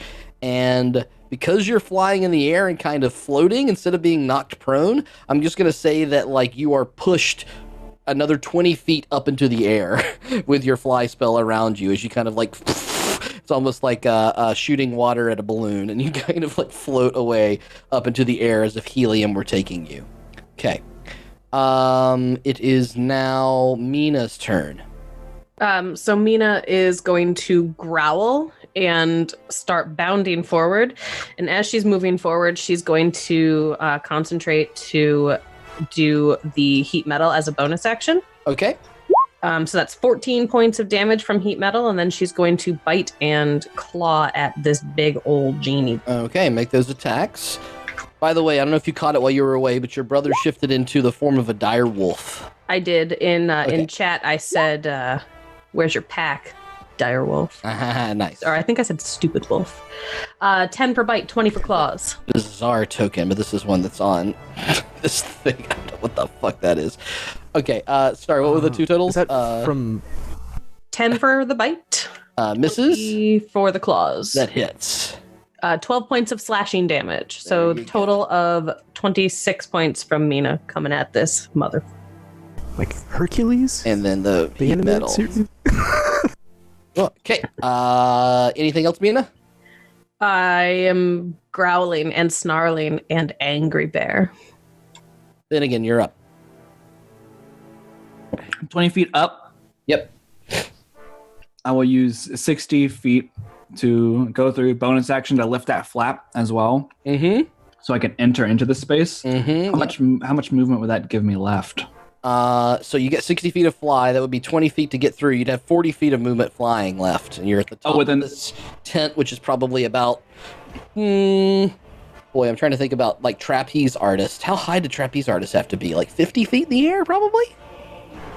No, not that high? Too high? Oh, As long as they have air, they can be however high they want. I think it's normally around, like... 30-ish, but I'll look it up. Google says 25. Yeah, I was like 20 to 30-ish. The top of the tent then is about 30 feet in the air because there's a 5-foot clearance above it. So you've got 30 feet downward that you're above the ground, and then you've got 40 feet of movement left, including laterally. Okay. I don't think I saw brother turn into a wolf, so I'm going to use my movement to come over. Can I enter right here? And land next to this genie? Yep. Awesome. Then I'll come in, I'll fly in, and I'll land with a and I'll look to Bear Meena and say, it's a 5-syllable word or something, so it takes me forever. But can I try and punch him? Sure, yeah. Go ahead and make your attack roll. Just I think it's fun to punch a genie in like super slow motion. It's like Godzilla. It's like fighting kaiju. I miss. Okay. Gwendolyn, it is your turn. Right. I move with Bonnie. Fucking, how far is it? 40 feet. Cool. So I use my movement and my bonus action to get Bonnie to this horse. Okay. Can I... Okay. So I'm short. And horses are tall. Yes. So is there a way I can myself get Bonnie onto this horse? I mean, you're pretty strong, and there's like... And, like, I can, like, boost her, and she can pull out, like, you know... Yeah, you know, and there's stairs. Like, the carriage... Right. It's attached to a carriage, which has ways of getting on the carriage and the horse, so, yeah. Great. Okay, so I'm gonna put her on a horse, and if I probably don't have enough of a turn left, but if I did, could I just, like, use, like, a dagger to, like, cut it free from the cart? So Bonnie can just function. Yeah, I think that's perfectly fine. You whip through. You can't make anything else happen, but you can cut the reins off the horse, which loosens the yoke, and she can help like grab the yoke and kind of flip it up, and so the horse is unattached from the yoke of the cart. And she sort of stares at you. I'm not leaving. I'm not saying you have to, but I can't hold you this entire time. Be careful. I will be. I mean, like, I'm fucking, everyone else is, like, pretty fine on hit points. I am fucking wrecked. I'm at a third of my hit points. Okay. So that's my turn. Is doing all that. I didn't roll initiative for Bonnie, but she will turn to you and cast Enlarge. Okay. Ooh. So It makes sense to put her at the end. This is a kaiju fight. turn. Big Gwendolyn emerges here. It's really just Meena-sized Gwendolyn. Like, yeah, it's true. Yeah, that's making you large is just for effect. It's not really that you're that big. nice. I love it when that happens. She winks at you and begins to kind of trot the horse a little bit away on her turn, but she's going to keep watching and Great. around the crowd. I have to think about if Bonnie knows how to steer a horse, but I'll think about that later. All right, I mean, she's royalty. I don't know why she wouldn't have ridden horses ever in her life. but I think there's probably a very special saddle for her. Anyway, Neriad, you're up. Whatever. It's the only. I was like, this is the only mobile seat I could possibly think of. For sure. Not to be outdone, Neriad is going to run up to the other horse, get on it. Okay. And I'm not going to unhook it from the cart. I'm just going to ride this single horse with this cart. Okay. As far to the entrance as possible, so over towards the east. Where you can animal run together. handling check, please. I'll have Bonnie roll one. Certainly. Fine way. Well, of course, I can roll Animal well when handling. I'm just Nice. animal handling checks are in. It's a 15? 15. Yeah, Neriad, in your day, you haven't ridden a horse in a while, maybe, but this one slaps. And How do I do this again? Everything Ooh, that's yippee-ki-yay! Whack! worried about everything else that's happening. You somehow managed to get the horse past giant Gwendolyn and towards the entrance over here. So the horse's movement will be 40 feet. So we'll put You just move me? What the hell? I just need to move him first. 1, 2, 3, 4. Okay, you got it. I'll Thank just, you. yeah, I'll put it right. And then now I'll put you back. 40 feet's about here-ish. Perfect. Probably. So I can't move that horse because it's on the map layer, but you are... Neriad's got all a good. horse outside. I'll pretend I'm horsed. Very good. Zaunder, back to you. I think as I run by sorry. Gwen, I'm gonna say, I'm just gonna ride by and go. Old Bill's in the cage back there. And then keep riding. Okay. What? Now Zaunder, it's your turn. Okay. I could keep using vicious mockery against these guys, but considering how good it was last time, I think I just might take the dash action and run for the other 10. Okay. As you peek your head inside this particular tent, you see a crate with lots of weapons in it. Is the crate locked? No. Okay. Just an open barrel with a bunch Yep, of weapons okay. in it. This Oh, is right. not the, I can see the this weapon. is not I'm a OSHA. fucking idiot. They're not very careful. No, it's the problem. Right.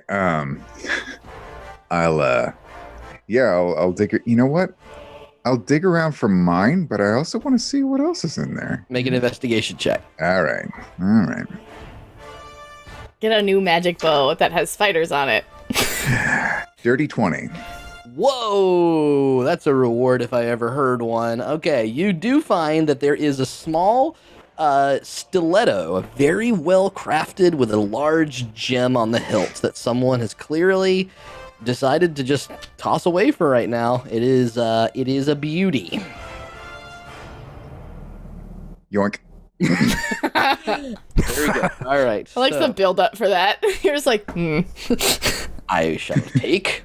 You have your crossbow, and you have the crossbows and the stiletto on your hilt, and that's your full turn there. Yep. Brother will now see you run by. Damn, none of you are around. I guess he's gonna Be really scattered, like to every you corner guys, of this all map. the things that you guys like, oh fuck, I can't even fight him. Can he 5, 10, 15, 20, 20? Yeah, he can get up to Finn. So Finn, you see a large dire wolf growling and running towards you, and will take a snap at your large body. You said you went all the way to the ground, right? Mm-hmm. Yeah, I'm on the ground. Yep. All right. So he will make 2 attacks here. The first one, oh my god, guys, this is I know I roll bad usually. This is fucking embarrassing. That's another 3. nice, got him. Ooh. That's cocked. When was it that one week that you were fucking rolling? You rolled like what, 3 nat 20s, 4 nat 20s, something absurd. Yeah. It's all coming back, motherfucker. All right, this one is an 18 on the die, which is going to be a 26 to hit. As the teeth of this dire wolf pierce into you, Finnegan. I believe piercing damage. Does he take less damage because he's a werewolf? Let's see. You will take 11 points of piercing damage, Finn, as you feel your entire body begin to go. And wait, I think I have to make a dex save. Oh, it's a con save. Sorry. Or con save. You get a con save first. Sorry. Is it against food?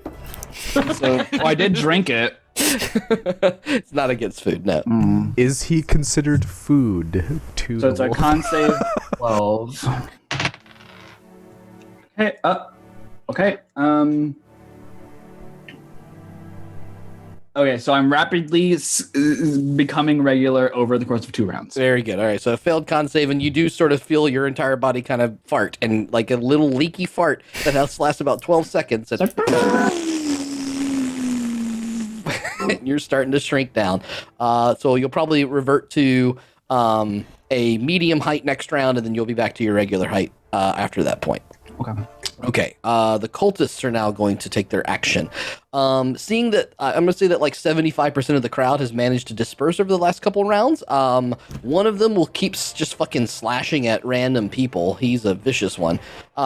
This other one will run toward the bear in the middle, but actually will point out his finger. And let's see. Meena, I need you to make a dexterity saving throw, please. Okie dokie.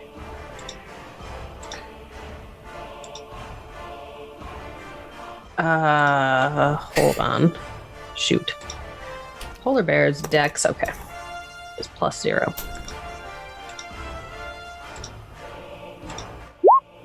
So that's a 19. 19. Okay, you only suffer 3 points of necrotic damage as you find yourself craning your bare neck down as a pulse of necrotic energy kind of pulses past you. Another one will try to just run up and stab you, Meena. Let's see. That is a 16 to hit? Sorry, 15 to hit. That will hit my bear form. Okay. That is 8 points of slashing damage. And then this one will run up and slash you as well. These are all getting hit by fairy fire, so I should double check that in a second. That is a... Nope, that's only a 9 to hit. That will not hit. And then this guy over here will point a finger at you, Finnegan, and I need a dexterity saving throw. 17. You succeed, you only suffer 4 points of necrotic damage. Matthias, protecting his giant Finnegan, will run over to here, and we'll take a shot with sneaking at the direwolf. Wait, so fairy fire only it goes off once, and anyone who's in the area begins emitting light. Okay, so and you get advantage against them. The new people would not have been the new people would not okay. have, and the old people would still have. Got it. Okay. That is. So sorry. You should get advantage on all your attacks there, Meena. I should have had advantage on my. So she's gonna take another 13 damage. Yep. Yeah. Got it. Thank you. Jesus. Okay. I don't know why I'm surprised. Note to self: don't get bit by Meena. Yep. Okay. So Matthias does make his attack. That is going to hit Brother. Brother will suffer all sorts of damage. 5, 10, 11, 12, 13, 14, 15, 16, 17, 18, 19, 20, 21, plus 27. And we'll go ahead and throw a booming blade on that because I know that he does that. 31. Whew. I gotta check his hit points in direwolf form, but that might have I think done booming blade has to be a melee attack. Oh, thank you. Never mind. It won't take that much more. Okay. I do not know. So I'll check the HP on that, but that is Matthias's turn. He will try to hide inside this little tent over here. And I'll make a stealth check for him as well. Okay. It is now this thing's turn. Seeing that there's some people around it, it will pull the trident out and begin to stab. It's going to make 2 attacks at the... no, it's going to make all 3 attacks at the polar bear. It's going to try to pop you. Let's see. The first one is... Jeez. Is that the genie? It's a 12 to hit. 12 hits. Okay. Polar bears don't have much natural The next armor. one would be definitely will hit, and the third one will be an 11. Is that still the polar bear's AC? No? No, polar bear's AC is 12. Okay. All right. So you will suffer. Jesus. See, it's twice. Okay. So that's 9 plus 15 plus 12. You suffer 27 points of damage from the two trident attacks that pulse into you. And they're two separate attacks, right? Correct. Okay. Okay, that's it. It is now your turn, Meena. Hold on, gotta roll concentration one more time. Mm-hmm. Okay, heat metal pops out. I no longer have the ability to hurt him that way, so Okay. I'm going to just bite and slash at him again. Got it. Polar bear Meena is mad. Okay, so that is a 15 for the bite and a 22 for the claws. Bite misses, claw hits. Okay, so 16 points of slashing damage. Good God, oh man, your damage 6 and a 5 on that. Nice. Okay. Crushing jaws. Very cool. You tear into the flesh of this genie-like thing with your claws, and he pulses back a little bit. Even with advantage, the other one misses. Okay. Anything else, Meena? Is this the neck? Did he get damaged by heat metal last round? Last round, yes. He This should round, have. no. He should have. Are you not this like? In the time, has he had a turn since he took damage, or is this his turn since he last took damage? So this is my turn. He took a turn just before. Okay. Because on his turn, he would take it again then. Before. No, you- I have to bonus action to apply it. Oh, that's. But never what? mind. It's not the damage. He should have disadvantage on attack rolls Yes, because he he's would have wearing had it. disadvantage last time. I thought you were rolling with disadvantage. Thank you. I wasn't. God knows you don't need it. Also, ability checks, not saving throws, but ability checks. Okay. I was trusting you, Zach. I know. I'm. That's okay. I should put a marker on him. It did not change the effect of the one Okay. of the two that hit you, though. The both of them Cool, would have cool. still hit 12 AC. Okay. Cool. So let me put a little thing, but actually it's dropping now, right? So I don't even need to worry about it anymore now. Yeah, no, heat metal's not on right now. Okay. I lost Thank my you. concentration on it. Thank you. Okie dokie. So if that's the end of your turn, Meena, it's now Finnegan. I'm super surrounded right now, and I'm about to pop out of bear form, and I don't like it. I'm going to.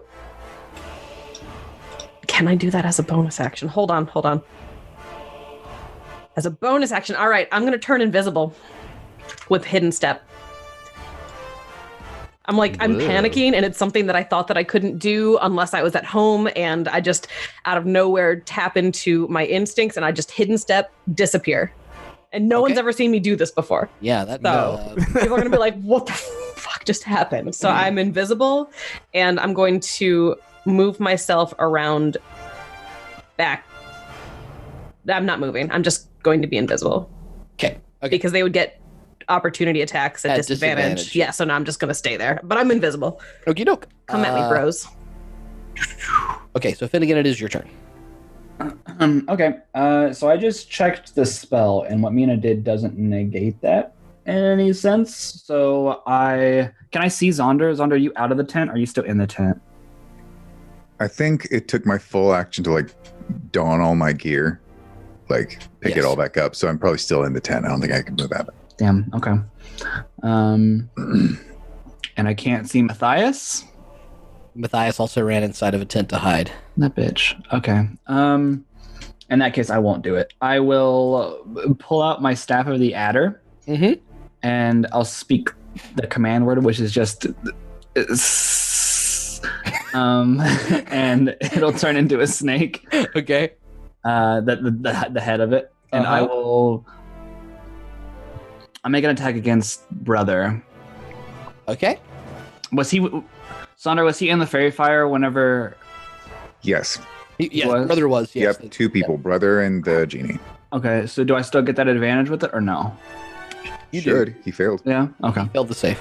I didn't know if it was like guiding bolt where it's one attack and then gone, or if it's Nope, lasts a minute. So Okay. 10 rounds. Okay.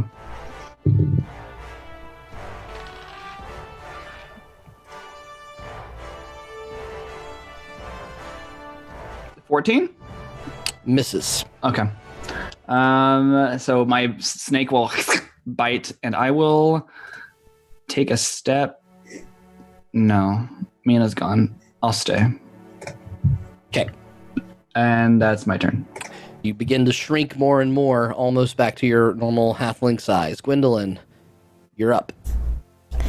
Okay, so Bill's in a cage somewhere. Don't know where. The cage is basically right here behind the cart. Okay, so I would have seen it when running over-ish. Yeah, you okay. did. I mentioned it. You saw it. Now Yes, he's yeah. confirmed. Yeah. That Bill was specifically in it, so I'll go run over to that. Yep. Which was like, I don't know, fucking 10 feet. Yeah. And unlock. I'll pick the lock on the cage. Make Your a giant paws. sleight of hand. They're really not that. She's not large. She's medium. She's medium size. Oh, you become a human. Okay. Yeah. Yeah. I'm about Meena's height. So check for that question mark sleight of hand. Or no, tools, fucking lockpick. Yeah, thieves tools check. These tools, please. thank you. I was like, what are the things? I don't think I have expertise in that. I think it's just thieves tools just have proficiency in. Yes. So it's a dex plus my proficiency question mark? Is that the If you are proficient in thieves tools, you get your proficiency bonus. Yes. Yes, I am. Okay, so yes, dex plus proficiency. Okay, 18. 18. Yeah, so you and you find that the little thing on the cage is meant for animals. It's very easy to pick, so because animals Can't don't pick put monkeys locks. in here. Yeah, so it falls right away. And I will. Can I fit in here? A lion could fit in here. I could probably fit in here. Can I try and wake Bill up? Yeah, that will take a full action, but you manage to shake and shake and shake, and finally you see the. What the hell is going on in there? Oh, I feel like I've been flying through the air. Oh, is it my lucky day? No, not like that, Bill. All right. You were in a cage and now you're unlocked, and I'll be back in a bit. Don't let people murder you. Okay, bye. And I'm gonna just use the remainder of my movement to come from back over here and start running back towards things. And I can get almost next to him with I can get next to Neriad with the cart. Okie doke. Over here. Yep. So Bill, being awakened, and you can see as you kind of move away, him starting to stumble out of the cage itself, and seems to be heading in your direction. Okay. And I will give him his movement here. I'll give him initiative order. Let's see what that is. Ooh, Bill. Bill's sprightly when he wakes up. I mean, he did get greeted by a wonderful sight. Okay. I believe in you, Neriad, Bill. your turn.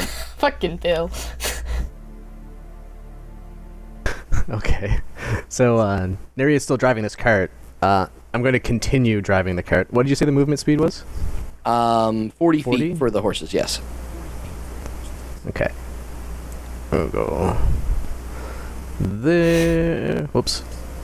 It's not going to be exactly 40, but close enough. 42.4. What a I'll get it in the... Wow. yeah, I don't know why it's like partial. bizarre. It's I'll not get it going in by the squares? What's entryway happening? I don't know. That's because I had two things Yeah, selected. you notice that as the crowd kind of is the last little bits, the last like quarter of the audience filing through, but Yep. they are ducking out of the way for your horses, so the horses are not, going to want to go past this point very much. But you do manage to get kind of to the entranceway doing that, and you see that in front of you. I'll wedge it Yeah, right in there if I can. Okay, yep. Yeah, I'll just try to wedge this thing in. Once I get it to there, I'm going to hop off And Yep. once because I see all this ridiculous stuff happening, I'm just like, Oh boy, oh boy, oh boy. Okay, you stay here, horsey. I'm gonna go inside now. Goodbye. and then move in. I don't think I'm going to cast anything.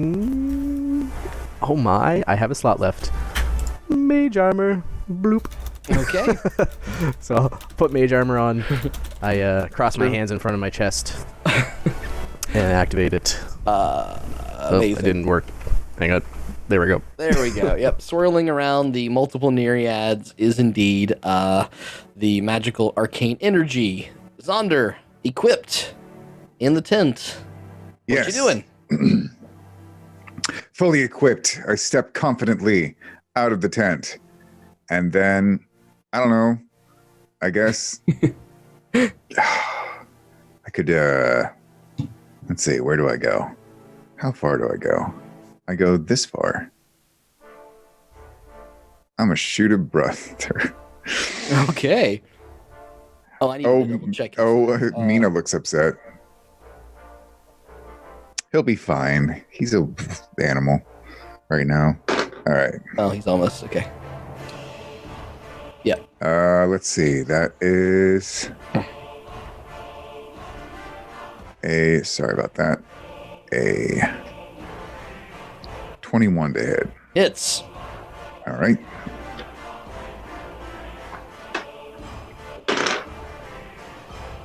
With 9 damage. 9 damage. That is exactly what you needed, and suddenly you see the direwolf the arrow pierce into its hide, and brother on all fours kind of topples out of the creature itself on the ground, and you see the familiar tall, lanky furbolg covered in his leather armor with a lamp in his hand on all fours, pierced by your arrow. I'm going to follow up with an extra attack and shoot him again. Okay. That is a 17 to hit that time. 17 hits. Oof, that is 15 damage. 15 damage. Wow, got him. Okay. He is... Oh, I have to do a little math here in a second, but cool. Anything else, Zaunder? Nope, I'm good. Okay. Brother's turn. All right, so I have to double check something because he was able to short rest, but he's had this thing has happened. So let's see, where is that coming from? Here. This thing. Ooh. Okay. As that arrow sinks into him, Zaunder, that second attack that you've hit, you would get the notification that he's hurting quite badly.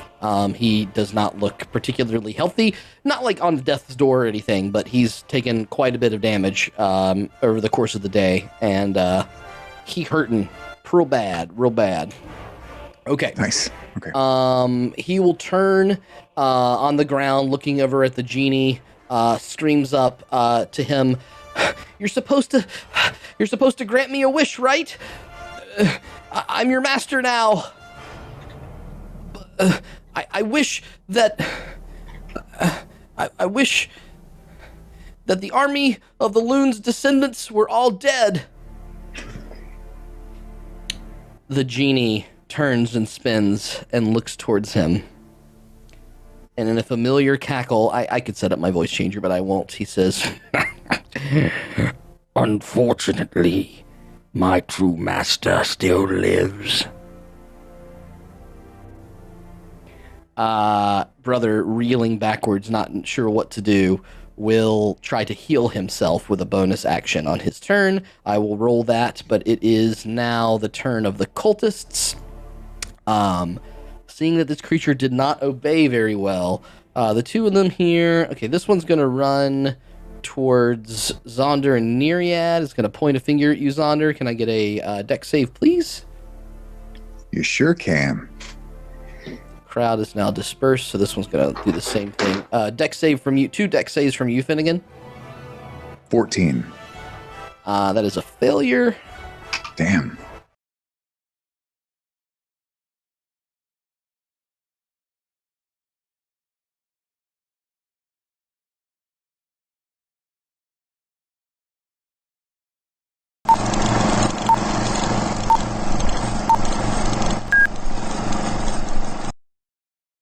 Hey, everybody. Sorry about that. Technical difficulties, but we needed to have a little break soon anyway, so that timed out Curse you, okay. COVID. Yes. The PC version of the virus. Actually, I do think that that's a real thing. People are like spam emails or whatever.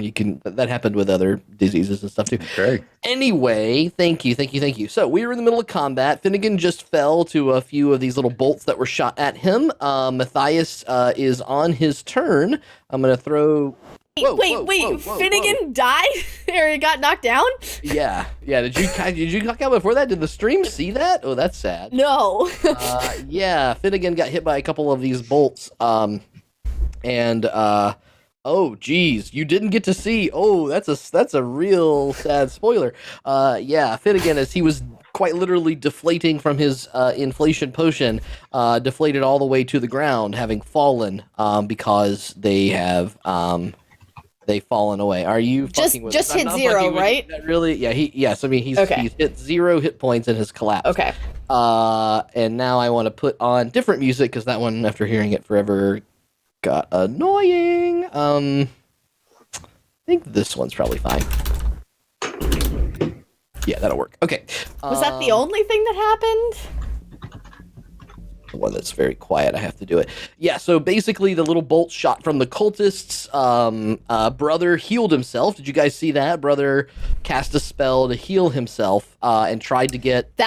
You were in the middle of saying that he was doing that when at least I cut out. Yeah, so what has happened is that Brother pled to the genie to give him the wish that he was owed. And then Bill was like, or he was like, the whole thing. Okay. Genie said, "You are not my master." Brother, confused, touched and cast a healing spell on himself.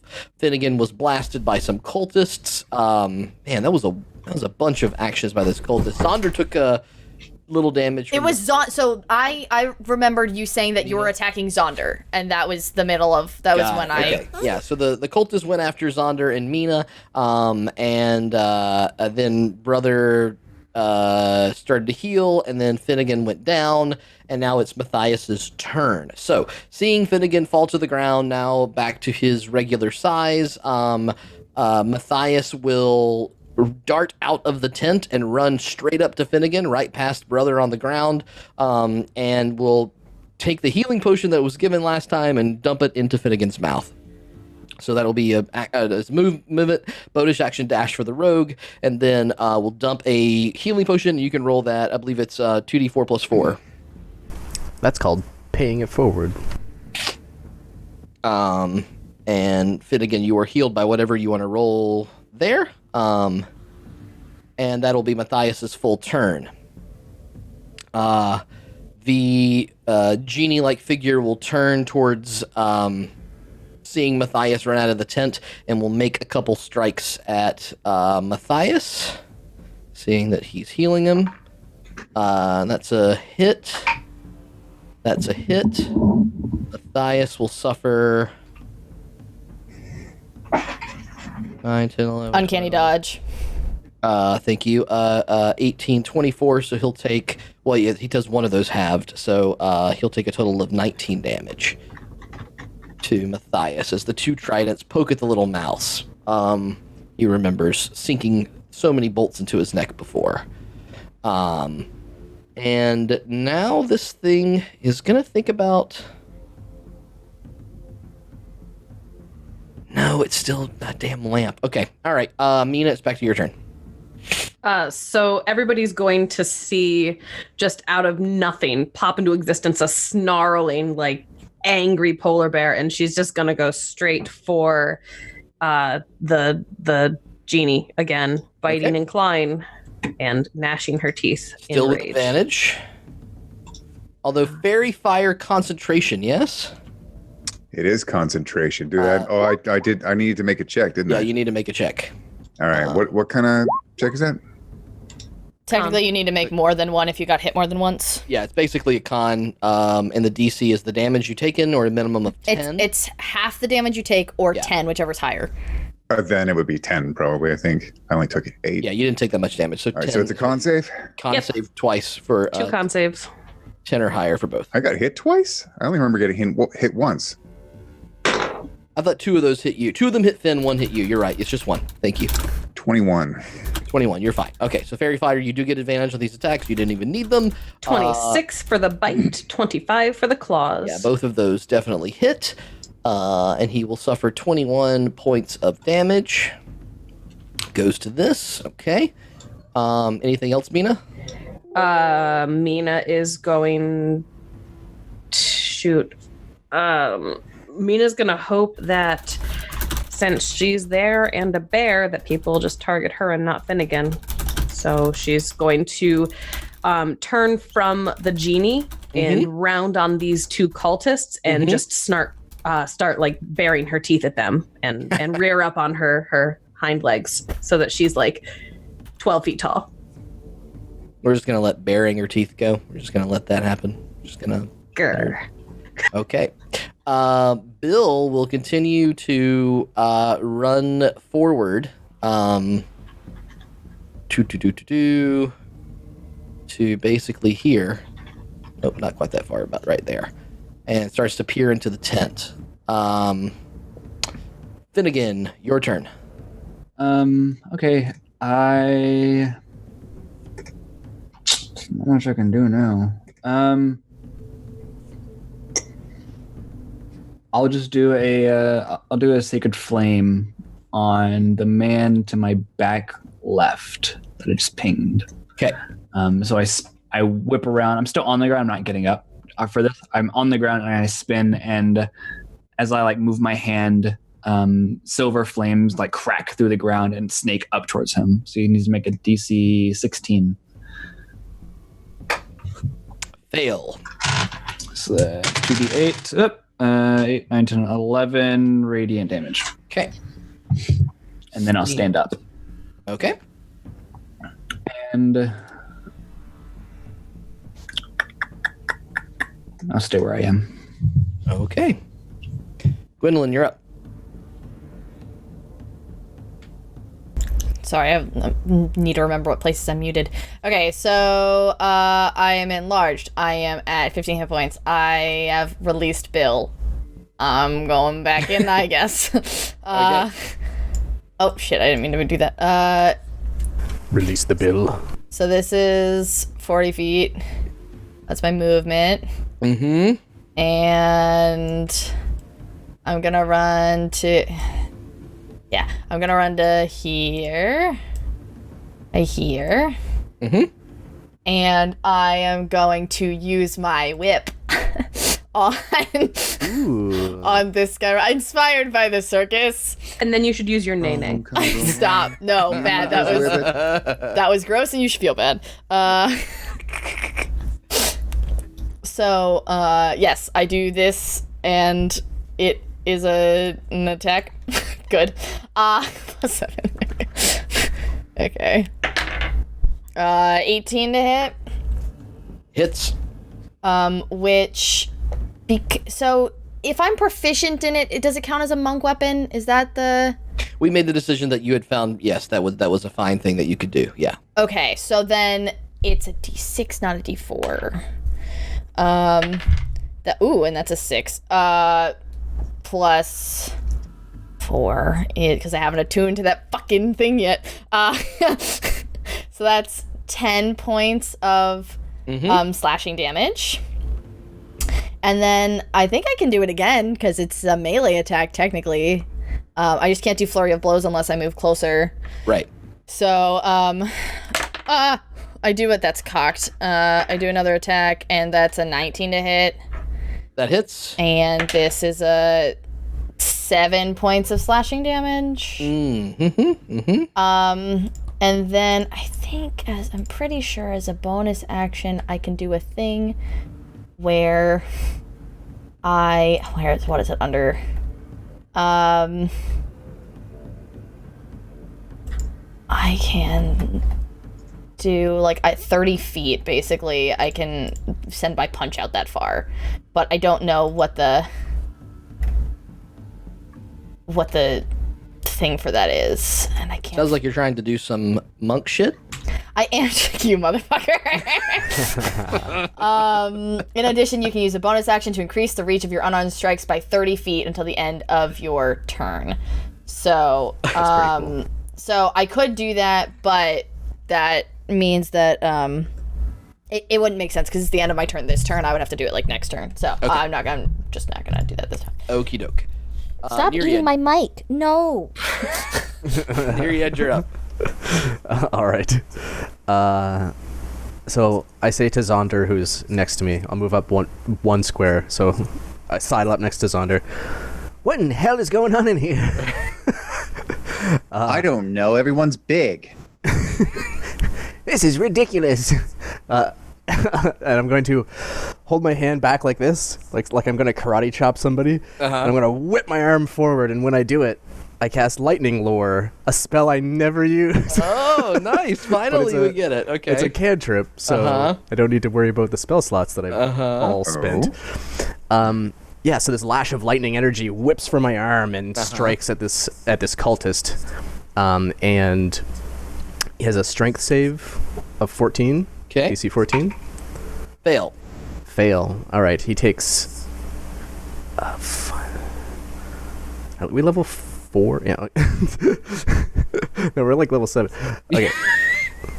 So 2d8. So he takes 2d8 lightning damage, and his move. I'm sorry. Did you just forget 3 levels? Yes. Yes. Well, Neriad's a very simple character.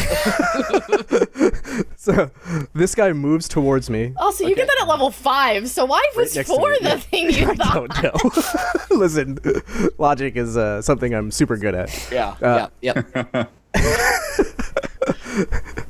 He'll take 9 lightning damage immediately as soon as he comes within range. So the whip strikes him, and then I pull him closer and just clothesline him for 9 lightning damage.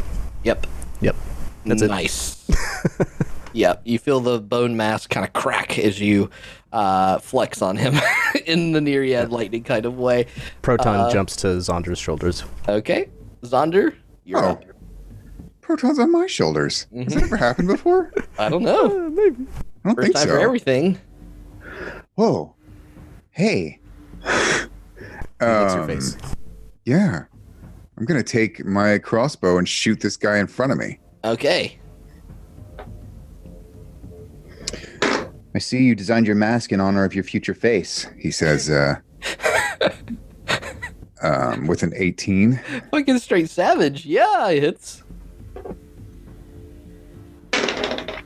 And that is 9 damage. Okay.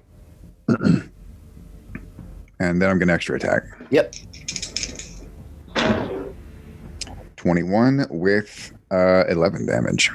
Yeah, and that is the last thing that this poor fellow ever hears is that his face is going to look like his own mask as you pierce right through the eye socket, and he falls back dead. All right. Brutal. I'll stay where I am. Okay. That's my turn. Brother Poor guy smoldering like not that. like what has actually occurred here. He looks to his left, looks to his right. He will use his final wild shape to become a giant eagle once again. And he's going to soar up straight to the ceiling to try to escape through the hole that Finnegan had made. He will get up to the hole, which we said is about 30 feet up this round. He was prone. He has to stand up. That'll be half. So I'm going to say that he is like at the ceiling, kind of peeking through up that much feet in the air. So you can still see him. But he is at the very top of the apex, 30 feet in the air, poking through on this turn. The cultists now will start to make some attacks. One of them sees Zaunder and will aim at him. Not Zaunder. One of them sees Matthias. He will circle over to here and will make some attacks at Matthias. Matthias succeeds, so he only takes half that damage. Okay. The other one will point towards you, Finnegan. Can I get a dex save, please? Of course. Um.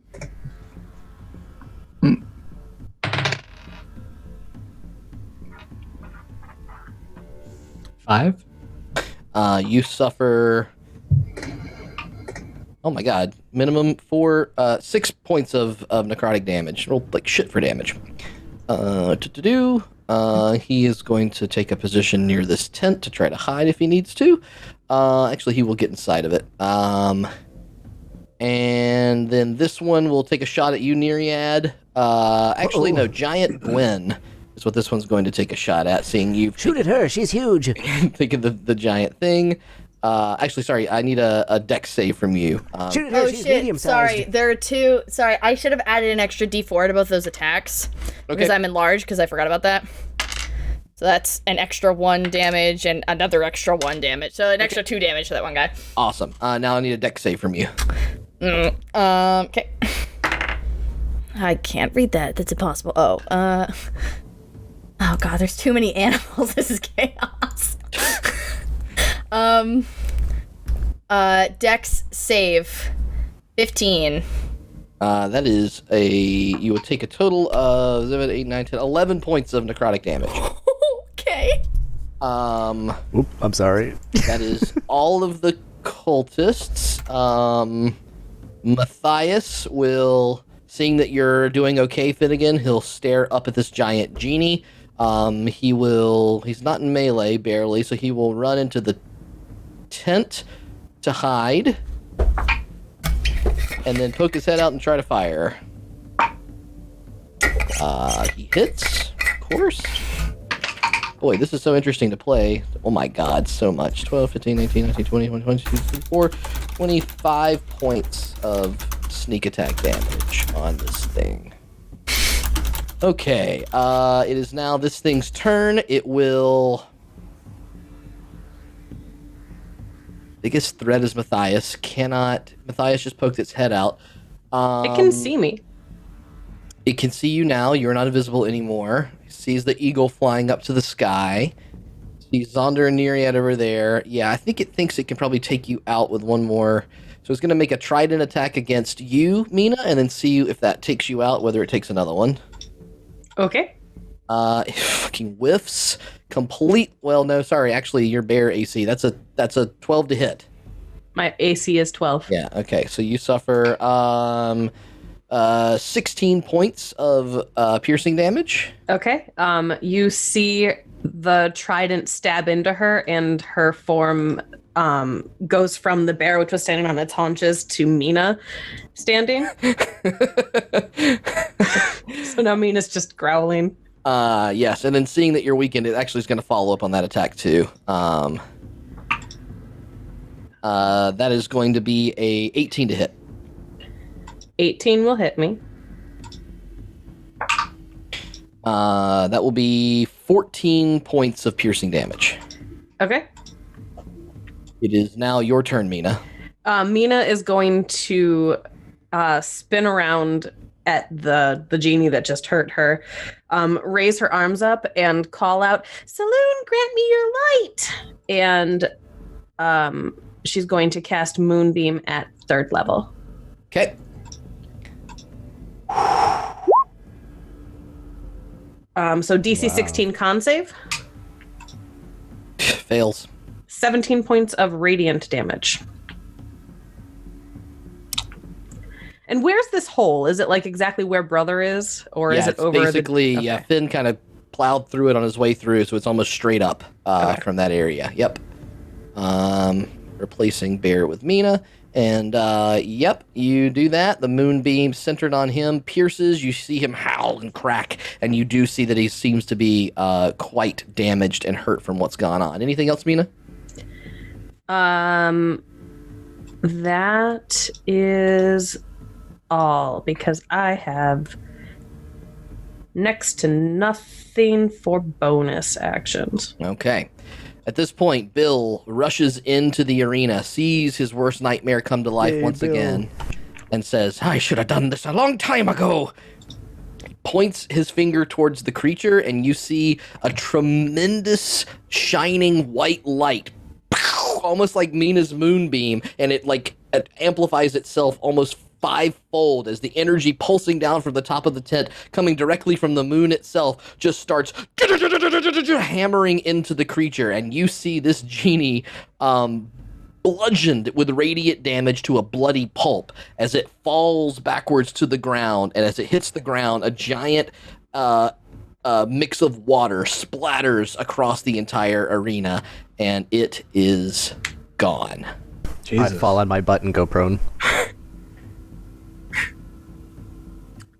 Bill just splattered the genie. Bill is reward for unlocking Bill is awesome. the incredibly powerful wizard that was in the cage. So what I'm going to do here at a sort of narrative way, well, actually, no, we need to play out the rest of the round because brother is the eagle form at the top of the tent. So Bill sort of wipes his hands and says, sorry, I probably should have done that earlier. And Probably. Bill, you're amazing. shrugs.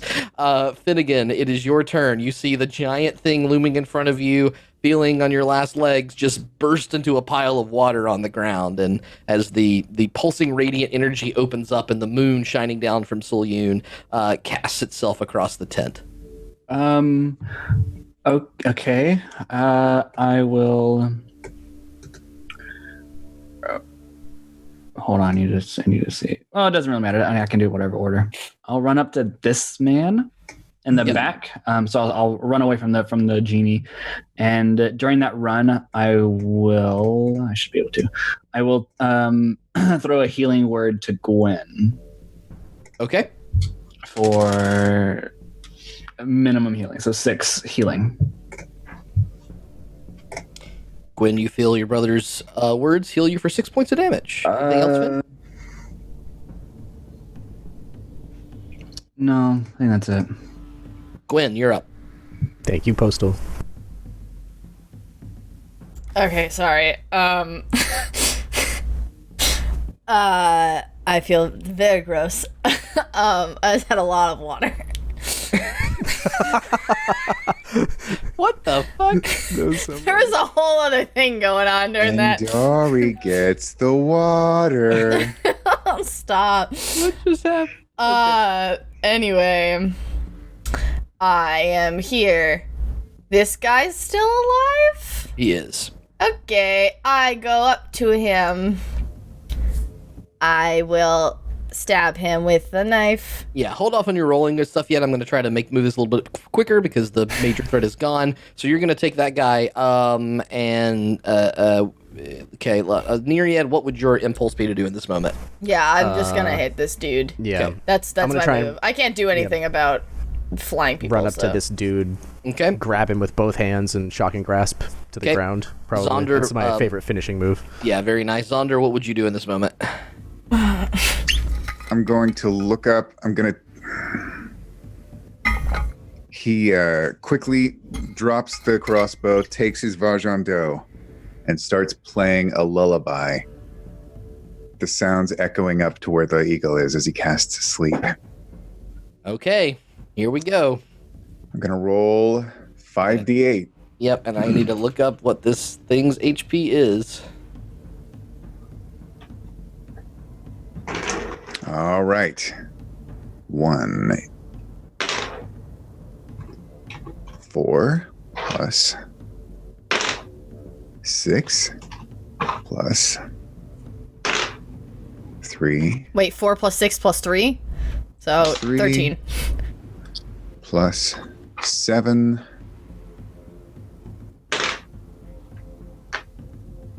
plus 6. Oh no. What's that number? That's 26. 6? It's exact. Wait, is that... A giant eagle's hit points is 26. Not even any overlap. That's like a very efficient Zaunder spell. Wow. Wow. Dun, dun, dun, dun. Does he get knocked out of sleep when he hits the ground? Loaf, no, damn it. I mean, Can yeah, Meena but run to that's try to that's his last. intercept him from... That's his last wild shape. Okay, so what happens here? You play this lullaby. You hear a screech from the eagle as it tries to poke its head out, wings getting caught in the flap of the circus tent, can't quite pulse through, and the wings slow, and the eagle falls straight down. It will suffer damage and wake up, but, oh my god, Jesus Christ, suffers a ton of damage as he hits the ground, does not pop out of eagle form. Actually, no, does not. So, falls to sleep, plummets to the ground, hits, suffers a lot of damage, but the eagle begins to wake up, but that's not going to be enough for him to escape this time. But he is in an eagle form, damaged. He'll try to do the same thing. He'll try to double dash and get back through the tent crack once again, but he gets up to the top, and that's where he's stuck. Well, let me double check this movement real quick. Oh, no, I'm sorry. That's 10 feet to fly. It's 10 feet if it's walking. It's got a fly speed of 80.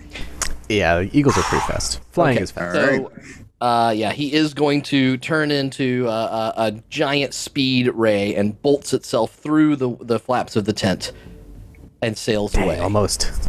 Dude, we are tapped.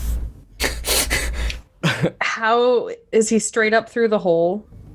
He's using his entire turn, because Zaunder cast this on the turn right before. He hits the ground, he pops up, he flies, and using... So he's what, 160 feet in the air? No, because he has to get up from the thing, so that's going to be 120 feet total through the tent flap. Okay. Too bad we ain't got a fucking warlock in the party that can Eldritch Blast his ass. Shit. Matthias would be next to act, and he doesn't have a shot on him. So 120 feet, he'll get the full movement away before anyone else can do anything. He does manage to get away. That was really epic, though. I thought, I mean, he's not gone yet. If I get under him and shoot, he's within range of my crossbow. Gone, but not forgotten. Get him.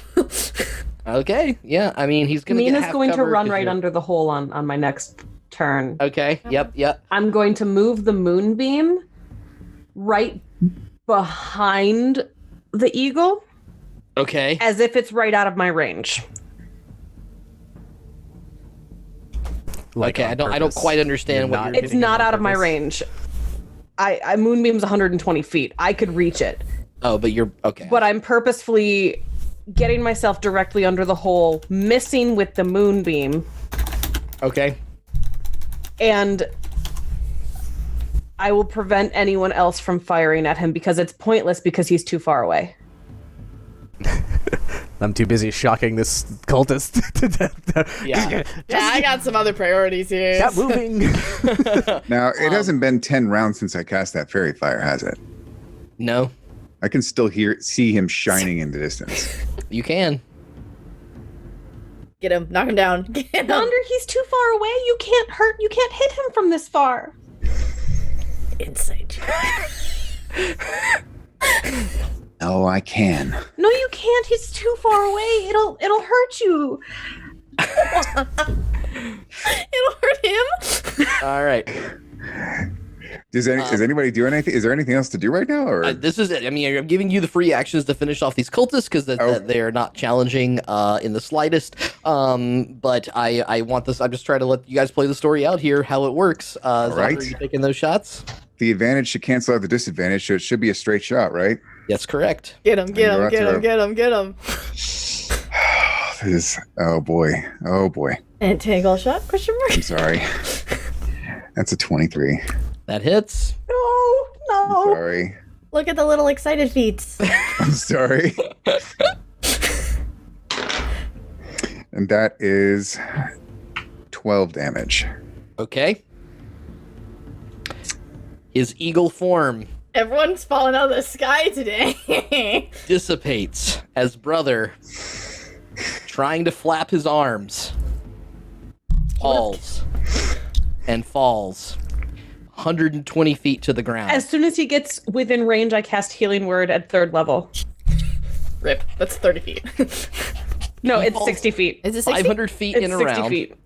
So you see him plummeting to the ground. I'm going to give you... I'm going to do this as fair as I can. I want to give you a... I'm going to call this an It's either Dex or it's Arcana. I'm gonna let you pick. I'll be nice. You can either choose a Dex save or you could choose Arcana to see how quickly you can get this spell off before he hits the ground. +1. Okay. They're both garbage. And I'm gonna give it a 20 DC. I'm just gonna say it aloud and see. It's a 9. Unfortunately, you are not able to weave your hands together as brother plummets toward the ground, and you see for the second time tonight, or here, Finnegan, the sound of snapping, crunching, as through the top of the tent, taking part of it down with him, brother plummets back through the spot and is lifeless and not moving. How do you finish off that cultist? Let's see, Matthias will do his rapier thing and slash, and that one will die. Finnegan, how do you finish off yours? I hold out my hands, grab him by his sides, and cast Sacred Flame through my hands into him, cooking him alive.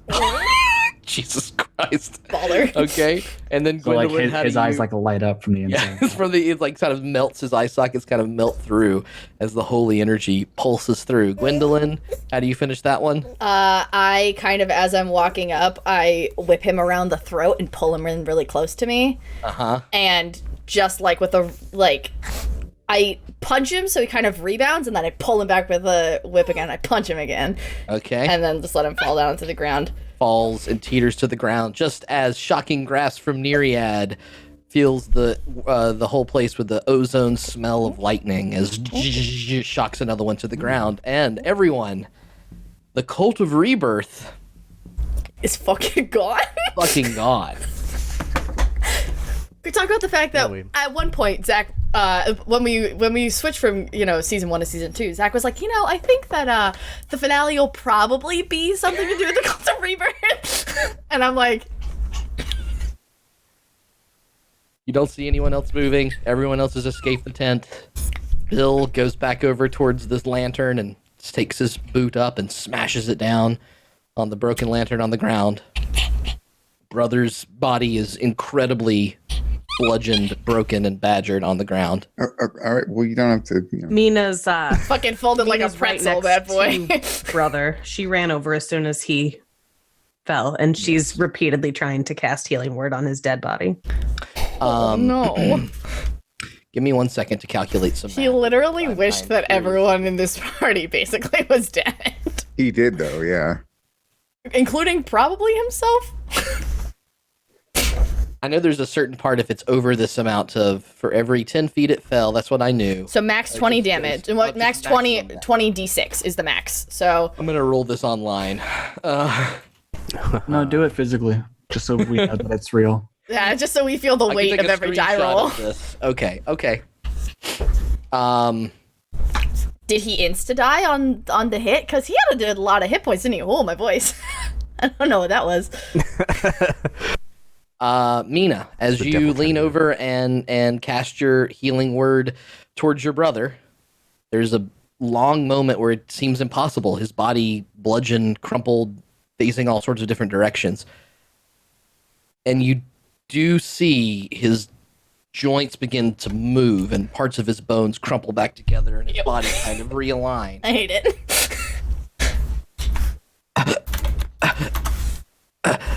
Barely breathing. Barely alive from your spell. Unable to move, completely losing the ability of his limbs. Brother is breathing. I cast another Healing Word on him. I'm casting as many as I can, just repeatedly casting them. Over the course of I can actually hear. Hold on. Let's see. I can cast it 3 times. 3 times. God, we're fucked up. You can see your brother's body does begin to heal in different wounds, but some of the damage that he has suffered is so tremendous. This is beyond basic healing powers. He is unable to move and still struggling to breathe, though you have pulsed some life into him. Okay. Finnegan, can you heal him, please? This guy ran into the tent, right? That I killed. Yes. Awesome. While whatever the hell's happening in the circus is happening, could I use that rusted sword to cut off this guy's finger? Yes. Cool. Then I will add another finger bone cultist to my inventory then. Okay. And I will walk out. What's happening? Brother, he died. He's breathing now, but he's not doing well. Can you help? Can you heal him? Oh, I'm all tapped out. That's why I was punching a genie. I got nothing. I need to carry him to somewhere. I need to save him. He needs to not die. Is he alive? Ooh. His legs aren't supposed to bend that way. He looks like... Basically, he's a paraplegic, but he's alive. Looks like he is truly, truly in pain and hurting, suffering from the fact that there are bones in his body in places that they should not be. But he is alive, and he's breathing. I can't help him. Maybe it's best if we just put him out of his misery at this point. No, we can't do that. Does anyone else have a way to help him? Neriad will yell medic at the top of his lungs. That's the response. And the tiny puppy runs up. Wolf is here to save the day. Oh, it's an adorable little nurse. She gives little kisses and fixes all of his bones. One of those St. Bernard things with the barrel underneath their throat. Yeah, nice. Bill does waddle over in the way that Bill does, and he looks down and says, Can I telepathically speak to Bill really quick? You can. Yes. Yep. I'm going to tell him really quick.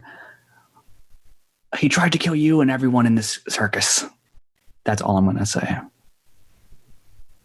Can you make a persuasion check for me, please? Okay.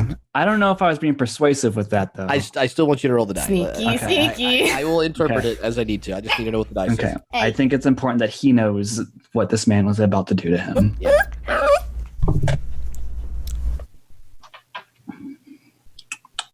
You said persuasion, right? Yes. 15. 15? Okay. Bill kind of looks toward you as he continues to waddle his half-orc, half-dwarven body towards the thing. I'm afraid I don't specialize in something like that, but I can help you carry him to some place if you need. And he waves his hand in a whip of emotion, and you see a floating disc kind of pulse underneath Brother's body and lifts Brother up off the ground, carrying this mangled, not corpse, but mangled frame. Where do I bring him? Who can fix this? Oh, there's a cart right at the entrance. He can go on there and we can take him safely somewhere. I think the kind of healers you're talking about aren't going to be found here. The elders could do it. The elders, we need to bring them back to the Elder Bog. They might be able to do something in Dun's Promise, but I'm not entirely sure how they feel about Furbogs.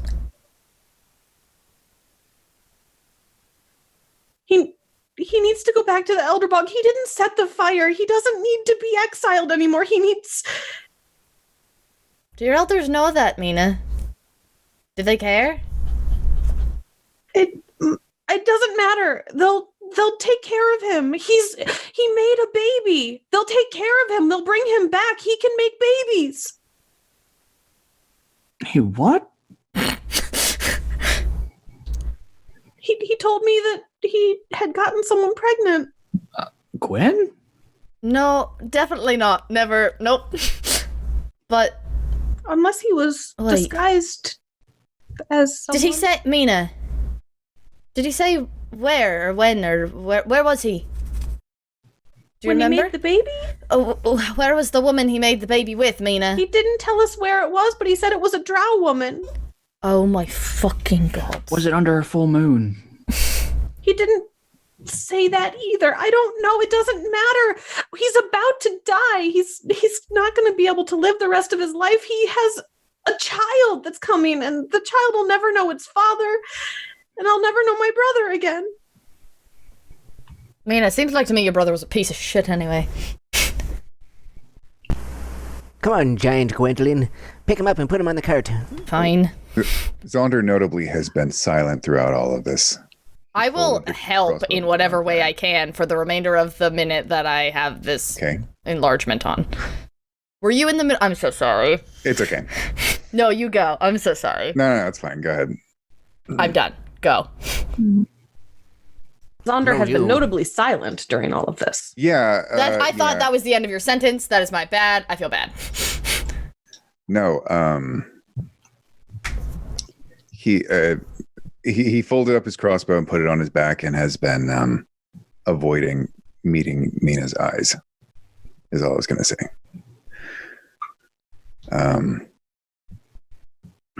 Is that obvious? Yeah, that's obvious. Okay.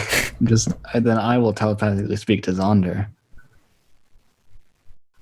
I thought what you did was right.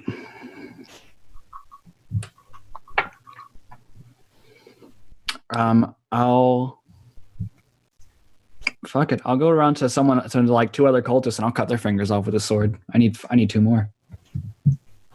Do they have to be? This one's still twitching, people? but you can have him. Yeah, I would prefer them to be from different people. Weird flex, but okay. Prefer. Is that required? No. Yeah, I mean, like, for as long as I'm still enlarged, I'll go put him on a cart somewhere. Bonnie is outside, kind of moved her horse a little closer as the things quieted down, and she's out there kind of watching as you sees the disc float out, and she grabs her chest for a moment and then notices that it's the person that seemed to capture her. She shakes her head and wonders, but the cart is there, and Neriad has brought it mostly into the arena. Bill floats the disc over, and you're able to get the body there. You do notice at this point that as you help load it into the cart, his breathing is getting shallow again. Something internal is really, really wrong. Oh, do you want me to look at him? Please, if anything that you can do. I'll poke at him and use my medicine knowledge to see if I can figure out what's wrong. Make a medicine check. Okie dokie. Oh, does this hurt when I poke here? Damn, that medicine check. Damn, that medicine check. Yeah, you have in your many years remember seeing this one weird corpse, and you notice that there's this like discoloration in part of his side that seems like internal organs may have been ruptured, and there's this like blood maybe pooling and spilling out of that area. He's bleeding inside of himself. How do we fix that? How do I? Well, and I will grab a sharp stick from the ground and poke him. You don't want to do that with like a knife or any other kind of sharp object? What is the intention of the poke? Are you giving like a tracheotomy? Blood?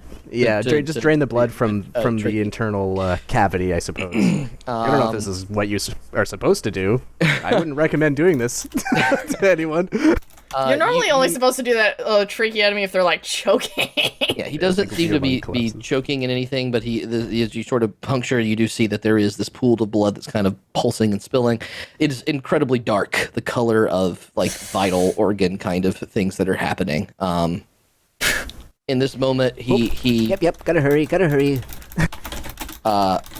begins to wince in more pain than he's felt before. If you can get him to the lake, Meena.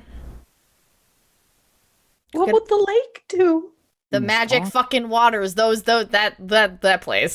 Spa, not the lake. All right, the spa then. Greater restoration?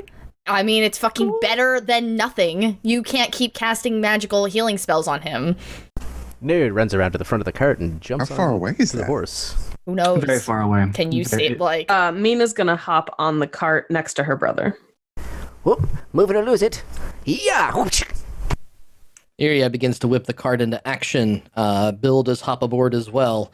He tries to stabilize using his tensor's disc to keep the brother from being jostled along the trip that you make. Are you taking it towards the spa? The Greater Restoration Spa. If fast maybe as, that'll Yeah, do as fast something. and straight as we anything. can. Hopefully. Okay. Yep. Over the course of the next... sorry, I should ask, what is everyone else doing in this moment? Is anyone else getting on the cart with them? No. I just go sit down on the bleachers, like the lowest one. I just go sit down. Okay. Zaunder. I'll probably do the same thing. Okay. Matthias will hop in the cart with you, Meena, and just sits there with you and holds your hand. It will take you a while to get towards the spa. I'll get to some of the details that are happening along the way, but I want to give the people that are staying behind a chance to talk as you sit there on the bleachers on the lower level. Some of the circus folks do kind of peek their head in every now and then and check on things, but they're all kind of still afraid to move around, so they're kind of cleaning things up around you, not bothering anybody else as the three of you sit on the bleachers. I saw Z. Where? Over there. He's now over there. 70 feet that direction, maybe? What does that even mean, Finn? Oh, I threw him. You threw him? Oh, yeah, really far. She didn't see you enlarged, I don't think. I think she had made it out of the tent by the time you came in. Yeah, you were out before he busted So- the ceiling. At best, you probably saw my face at the top of the tent. Yeah, like, I maybe saw you start floating in, but, like, I didn't see, whatever, so very confused.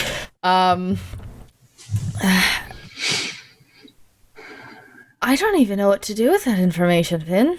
I just thought you should know. Both of you? Is he alright? Oh, probably not. Neriad and I gave him a good whooping. He took my socks. He took your socks. Took your socks? How did he take your socks, Finn? You don't even wear those. Yeah, I used them to stuff him. Stuff his mouth. Oh. Yeah, That sounds unpleasant. Yeah, well, they're clean. They're not like dirty or anything. Not like yours. Do Drow wear socks? How dare you? We do wear socks, and mine are not dirty. Okay. Yeah, Neriad and I went over to free the horses on irrelevant information and saw Bill. And then Goliath Z walked out. And Wait, then Goliath, see? Yeah, well, he was a Goliath person. I knew something was wrong with her. Damn it. And then Neriad and I took him out. Expert, no spells or anything. Maybe like 3, I think, total. It was pretty epic. Then I got large, threw him. He's either dead or really angry and unconscious. So, How did you get large? oh, remember that like tomb place where we found feathers? Yeah? Yes. Yeah, there was like a little pink bubbly potion there. I've had it the entire time. Oh. I don't Turn on. even remember that. It makes you big. Makes you like not drown, which I really could have used in any other situation, but because I can't swim. But Good a time as any. So- Someone's gonna have to tell Priscilla. oh, I can tell her. Figure we'll do Tomorrow? that tomorrow. Yeah, I can do that tomorrow. Let her know that that it's from me in some way. Priscilla? Wait. No. Was she? Oh yeah. Oh yeah. Oh. Oh. Yeah. I thought it was Z actually. So Could you explain it for someone who's not? Priscilla she's got knocked up by a man who was in disguise. I assumed it was Z. It was not, because as we've learned, fucking Meena's brother was fucking right, and knocked up a drow woman. And I don't know about you, but like there aren't that many drow women on the surface. Priscilla's pregnant with Mina's niece or nephew. Yep. I'm sure she'll love to hear that. What direction did you say he was in? Cool. Yeah, I don't. I'll tell you, that direction Finn. somewhere. I honestly can't remember. I threw him towards the lake. He could have landed anywhere. Right. People all have very weird families. Have you noticed that? Yeah. Families are weird inherently. Yeah, there's a lot of information that has been brought out. Also, I could have helped him, who? brother. You know, I don't know what's going on with you, Finn, but you've been weird. And so that doesn't really surprise me. I don't think he deserved it. He wished us all to be dead. That's fair. I don't think you were in the room for that. He wished a genie for all of us to die. Like that.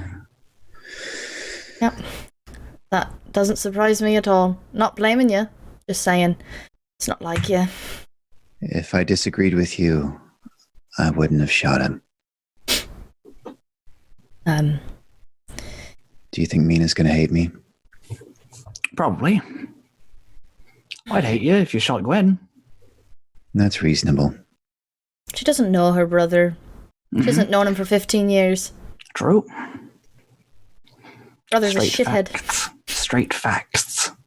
So, also, I don't know if you were around for this, Zaunder, but, back in the empty, when they were having a whole meeting, all these cultists, I don't know if it really will amount to anything. It's probably nothing, and it's probably just a coincidence, but, they did say that, Ashran had a kid with, some drow woman as well, so maybe it's someone you know or something, I don't know. I can't think of any other half-breeds. In my colony, at least. How many colonies are there? Well, and then Zaunder starts listing off these like really long named elvish. All right, so I kind of stand up and brush myself off a little bit. Wait, how many were there? I don't know, Zach. How many were there? There are 3 major ones. There are 3. But it takes like a minute and a half for you to say all of them. Yeah. Writing that down.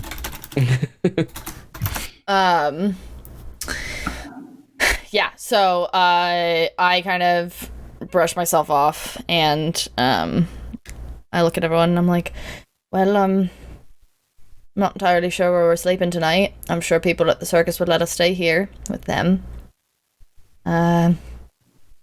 So I'm gonna go find Z. And I'll be back. Good luck. Thanks. Zaunder, you want to get a drink? Yes, definitely. God, how badly Gwen wants to get a drink. Great. I have no idea where the fuck to get a drink from. And I'll start looking outside of the circus area to try and find a drink. Same. Zaunder and Finn together push through the crowds, all wondering what's happened, standing far enough away to feel safe, but still very interested in what the hell's gone on here. Another crazy night in the monologue. I've had a couple recently. Go ahead and both of you can make an investigation checks for me just to see how easy this is to find. 16. I have 1 HP, so just treat that as me not looking. Okay. Zaunder, you do see that there is probably quarter mile away, the familiar lights of some of the marketplace are still lit, and if you move off in that direction, there's probably something that will give you a drink around that area.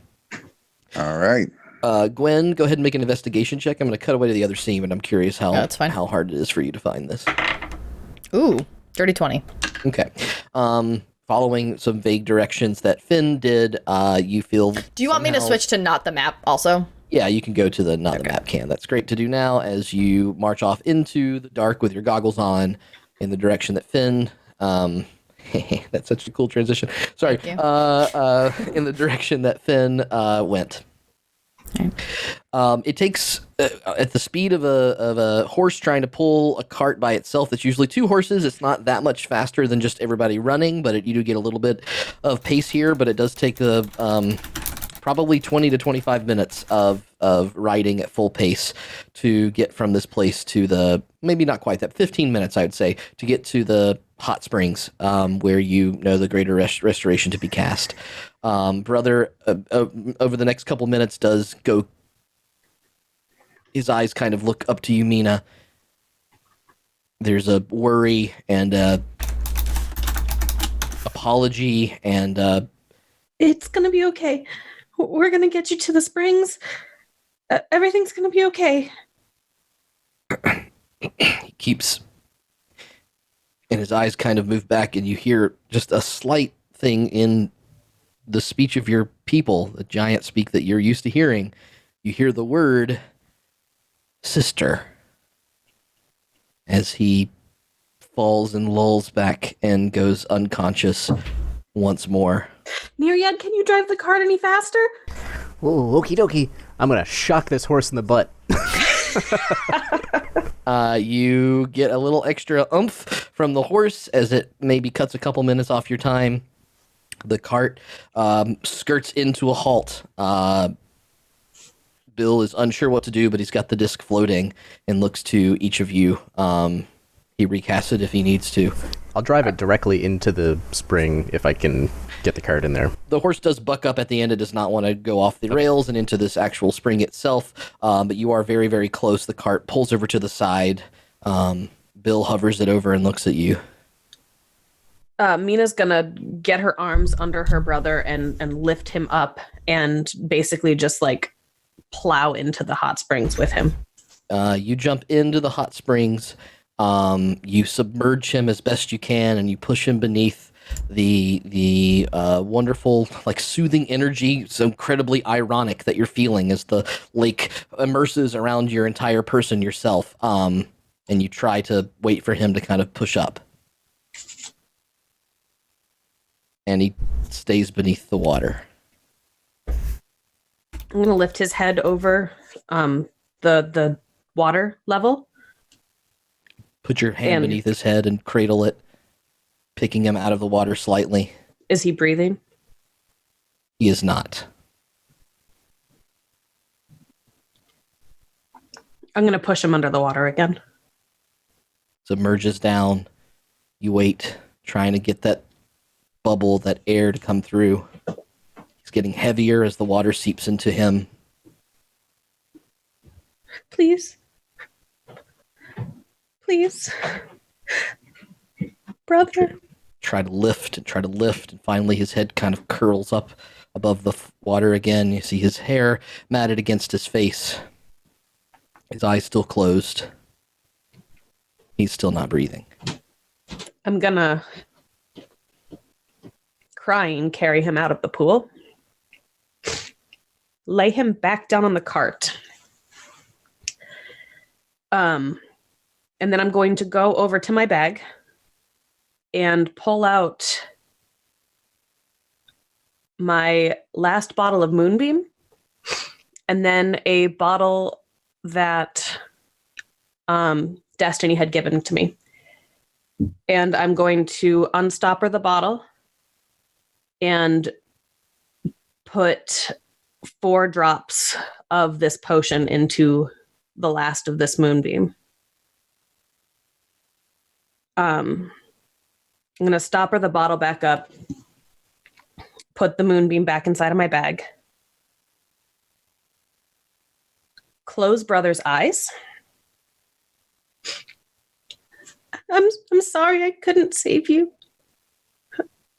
I tried to save you when you died. I tried to save you from yourself. You could have just left the cult. You could have gone back home. You didn't set the fire. Mother would have talked and told all the elders that it was her. I would have said that it was me. I'm okay. I don't need to be back home. You do. You did.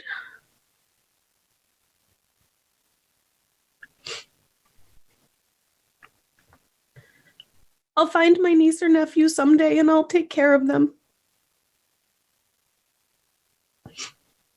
I love you, brother. And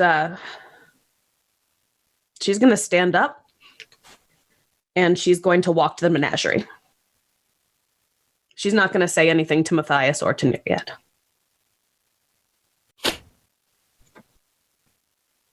I'm going to. I want Lee to have a choice here about what happens in this regard. But I will say that if you pay attention as you walk, you can see a little mouse every now and then trying to keep track of you as you're heading towards the menagerie. Not sure what to do, not sure what to say, but following ever so far behind, thinking he's sticking to the shadows. But even his own stealth right now is not enough. Lee says that Matthias would just be crying for Meena. Okay, sorry, I did not know he was in chat. Thank you. He is, yeah. So we can take that as the what is actually happening. Thank you, Lee. Neriad, you and Bill and the lifeless corpse of brother in the cart. Matthias crying nearby. Oh, Bill. This is a mess. Yeah, I should have listened to Sonny when he told me that they were coming for us. He always knew a little bit ahead of everybody else how these things would turn. Did you know that they got Ashrin as well? No. Oh. Oh. How long ago? Everything's kind of a blur. 2, 3 days. About then, yeah, I think so. We had to, 2 days. we had to make some hard decisions back then. I couldn't really face the world after all that. Locked myself away in a lighthouse, and it all found me anyway. I didn't want to end that creature. I just wanted to not make the same mistake. I tried to lock him away, but they wouldn't take him at the observatory. They said it was my problem. So I thought that I could just hide away and keep him away like I've been. And then they found me too, like Sonny said they would. I'm sorry it came to this. I know you're not all that much younger than me, but you're younger by a bit, and I still feel like everything that's going wrong in the world, it's our fault. We had a chance to do something better for you, and we messed up. Well, I wouldn't say it was your fault. People use weapons, do they not? This genie was just a weapon for them. But, well, it's no longer a weapon, so you've done some good. Would you, Meena, did you bring your brother's body with you, or did you leave him?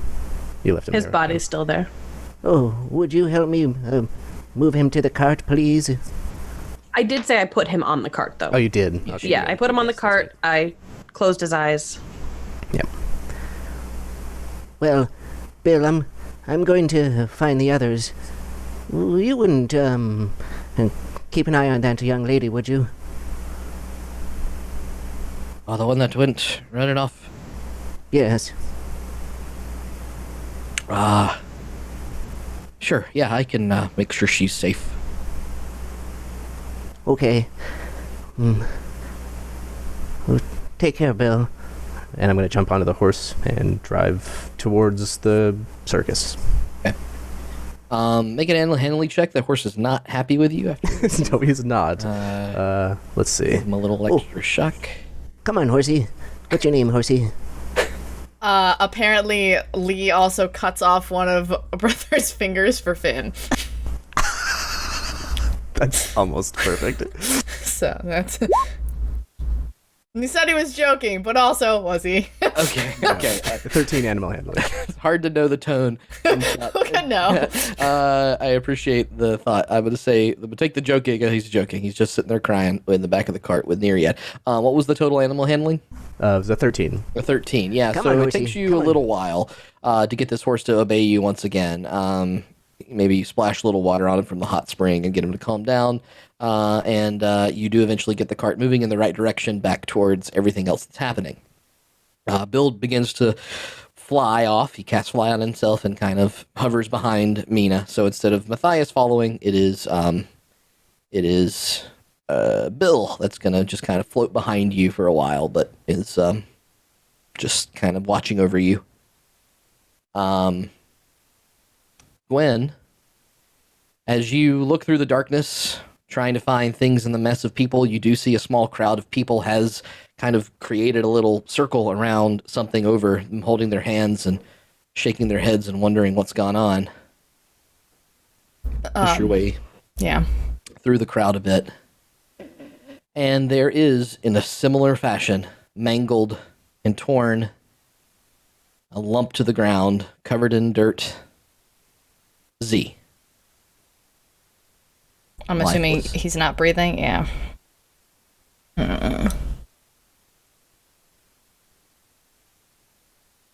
Can everyone just get the fuck out of here? Now? Intimidation check, please. Yeah.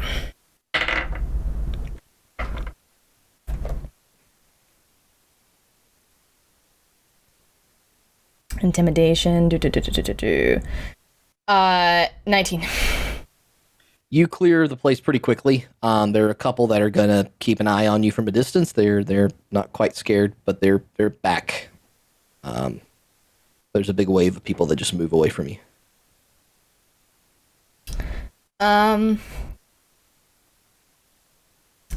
She goes up to him and sees him, beneath her for probably the first time ever.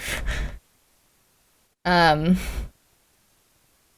will, sit on the ground, I don't know, I'm assuming there's a tree nearby for narrative reasons. I'm just gonna put one there. And she's gonna lean against this tree and just kind of have his head in her lap. Just gonna kind of play with his hair. Just gonna sit there for a bit. That's all. Zaunder and Finn are making your way through the market. You do see that there is a place that's seemingly kind of catching the news and seeing people run in for a bit and asking around. This sort of barkeep, slender fellow, just being like, "What happened out there? What's going?" It's crazy. Actually. Circus, Right. Yeah, I hear it was a hell of a show. Well, nothing like a drink after, yeah? Yeah, a drink sounds great. You're telling me.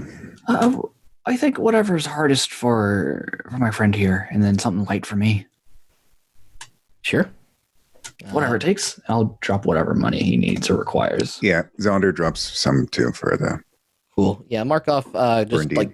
2 gold each, and you guys can drink all night if you want. For the hardest liquor that they have. Yeah, Nice. so you get basically the full thing of fire whiskey. It's not a full bottle, but it's about 3/4 still full, and you just puts a shot glass and puts the whole thing in front of you. Classic barkeep, takes the towel, flips it over, and then he will refill your beer flagon as much as you want from his cask Can we here. can we say that classic thing that they say in movies where it's leave the bottle, that sort of stuff? Yeah, it's he caught Leave the they caught bottle. the intention. Yep. And I've always wanted to say that. he does just keep filling up your beers and letting you guys talk if you want to. How you doing? Me? Well, I probably just lost Meena forever. That's not true. What made you think that? I killed her brother. And you didn't kill her, did you? No, but You still got her. I'm pretty sure that she liked her brother more than me or us. Probably.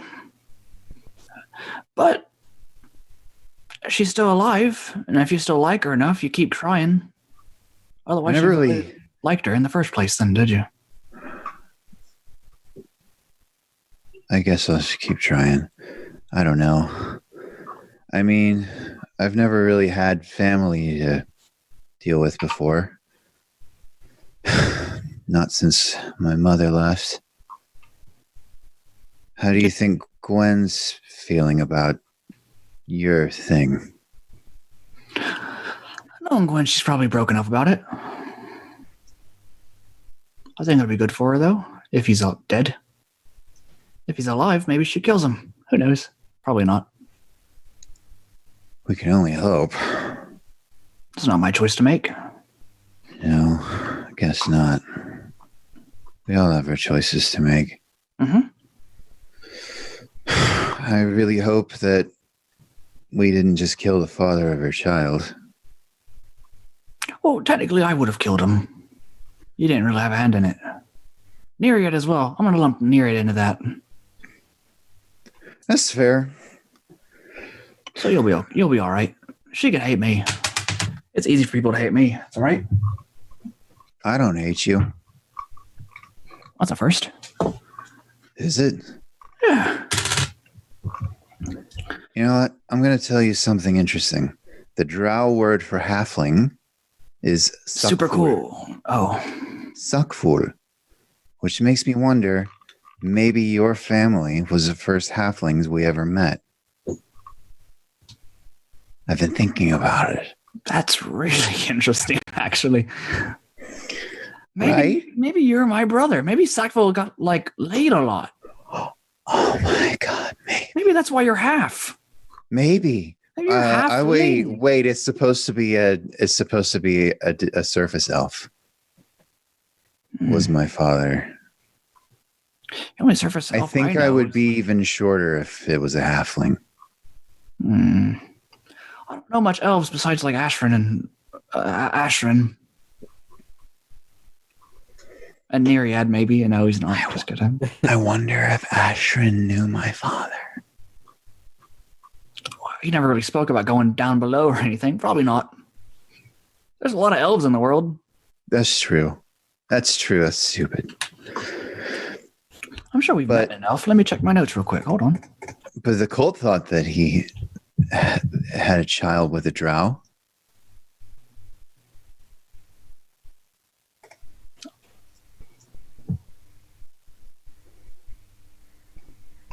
Do you think we killed them? We killed quite a bit of drow down there. Oh, no. Are we the Cult of Rebirth? I'm just kidding. We're not. That would be really strange. Yeah. Did you never know your father or mother or anything? I never knew my father. My mother, she used to play the Vajando. This spider that I have, he holds up his little magical spider trinket. It used to be hers. She would originally use it to help her play, kind of like a third hand. Hers was bigger than mine. It had twice as many strings. We should get there. You're still practicing. You just started.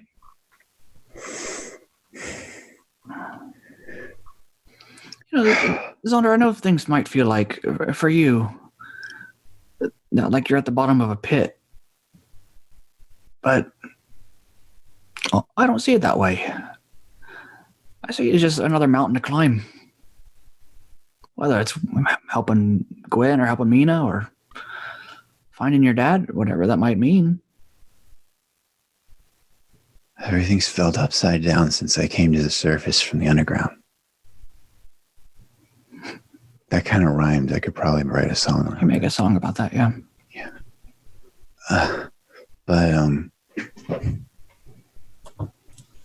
Thank you. You've helped me find Saloon, and I'm really glad that I found friends because I never had those before. Finn, I think you're figuring stuff out too, but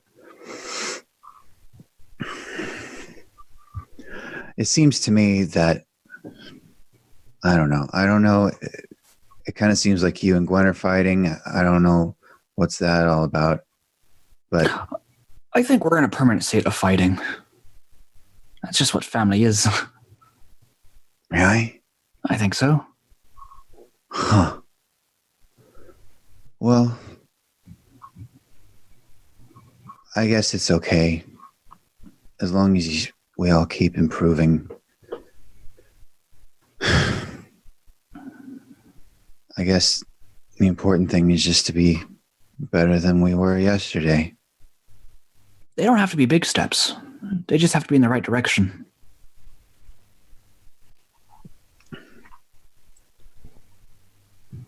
You want to have a drinking contest with me? Sure. Why not? Let's do it. I'll say it. Leave the bottle. Barkeep Really nods cool. to you knowingly, just like he would do. You begin to trade drinks for a moment. You do notice, both of you, that sitting at a table not too far from you, there is a gentleman in a sort of strange, large hat that's like wrapped around his head, and a dark cloak. He's been sort of stirring the same cup of tea, sort of staring over at you. And then when he notices you're watching, he stops, taps it, and takes a sip of the drink, and just pretends to be looking. Can I say this is irrelevant to what you just said? I was going to say this regardless. Finn is going to avoid getting drunk at all costs. Okay. Okay. So yeah, I think that what we'll do there is call this a deception check, Finn. But as Zaunder is getting pretty darn drunk for real, I think over the course of this, we're going to counter it with your insight, Zaunder, with a disadvantage. Okay. Oh shit! Beat a 19. I won't. Close though. 17. Oh, Yeah, We so made you her do go not to the notice bathroom, over the guys, course by the of it. way. It seems like Finn is just going at it the same way that you are. Seems getting pretty drunk at the same time that you are. But right before you both kind of, or at least Zaunder loses a little bit of lucidity, it is pretty easy to notice this guy staring at you over at the table. Oi, Back to that. you got a problem with us? Hi, who are you? He quickly finishes his tea and walks away. Zonder's gonna get up and stumble after him. Oh, okay, we're going. Keep the change, and I'll grab the bottle and I'll walk out. You walk It's not over, finished. and this guy kind of darts through the crowd a little bit, and you're both a little bit, or at least Zaunder is a little bit drunk, and you're trying to follow back. We will come back to that soon, but I'm going All to right. now cut over to Meena. Meena, you've been walking through the jungle. You eventually cross the bridge and open up to the more flat area. You see the road in front of you with a little bit of a crossroads there. To the right would be the menagerie, and to the left would be back towards the market and the circus. I keep heading towards the menagerie. You walk along the path for another 5 to 10 minutes or so. You do again see this kind of floating dwarven orc figure in the distance there on occasion as you move through the more open area. You make your way towards the menagerie itself. You can see that one of the cages is open, the cage that would typically keep the griffin inside of it, and you don't see any sign of oh my god, I wanted to call him Grendy for a second, and that's just not Graze. correct. Thank you, Graze. No, that's very wrong. Why is that? Why does Grendy keep popping in my head? Sorry, I think about him all the time. Graze is the Graze is not around at the moment. Mina's going to go to the closest cage and I'm going to have her cast Speak with Animals to talk with them. Where's your master? Which animal? Where's Grace? Whichever cage would have been closest. So let's say it was the thrumworm, just so that we don't have to deal with the dire bat. Okay, very good. Yes. The thrum worm looks at you. If a thrum worm can do that, and you kind of hear this like slimy, slithery kind of thing says, "Supposed to take the creature with wings to the circus." When you say the creature with wings, do you mean the griffin, the one with Big the lion? creature, bigger Big one, not the creature. little. And you can kind of see behind. You can see the dire bat just like. Okay. So not that one. So Meena is going to reach into the cage and kind of pet the thrum worm. Thank you. I'll see you again soon. And then I'm going to walk to the circus. As you begin to walk towards the circus, you can see the shadow in the air where maybe you thought Bill was flying around and following you, but this time actually you see a much larger shadow kind of whirling down. And on top of the griffin, kind of coasting towards the cage itself, Graze does land there. Surprised to see you here. The circus is already over. They wanted the aerial act of some sort, and then everyone's gone. Everything went wrong at the circus, and they were infiltrated by the Cult of Rebirth. The Cult of Rebirth is gone now, though, so you don't have to worry about that. If the circus is doing more shows, it'll be the actual circus, so the griffin will be able to be there tomorrow. You are not okay. What is... He walks closer to you and sort of offers a hand on your shoulder. And my brother, he was in the Cult of Rebirth. He was misguided. He got exiled 15 years ago, and it wasn't his fault that he got exiled, and the Elderbog isn't a great place to live. It's basically a cult itself, so he just left one cult, went straight to another, and we had to fight the Cult of Rebirth, and I tried to save him. I did everything that I could think of, but he got shot down out of the sky, and he fell over 100 feet, and he's gone. Okay. I was hoping that, would you drink with me to his memory? Okay. I think you're in shock. I think you are. I can't. Please. And he kind of like pulls the leash of the griffin over and brings it into the cage with you and puts a stool down and offers it to you to sit. And he's trying to get you to take a breath and to calm down in all this chaos. She's fumbling in her bag to pull out that bottle of Moonbeam that she prepared earlier. Yes. That's fine. I think you just need to. And he just hugs you and puts his arms around you for a moment as you're trying to fumble for the thing, and he just holds you. She just starts like racking sobs, shaking her body, and she just cries into his chest. This is time for drink later. We just... No, please, would you just... Could we just drink to his memory now? And then we'll be able to remember him together. I can't keep going on like this. I liked the adventure. I liked everything about it. But if people are going to die, people that I love, I can't do that. I want to stay here with you.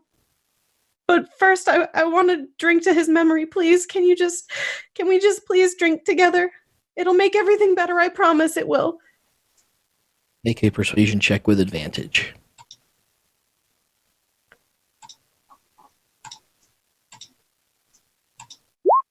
$14. If this will help for now, one drink, and then we just sit.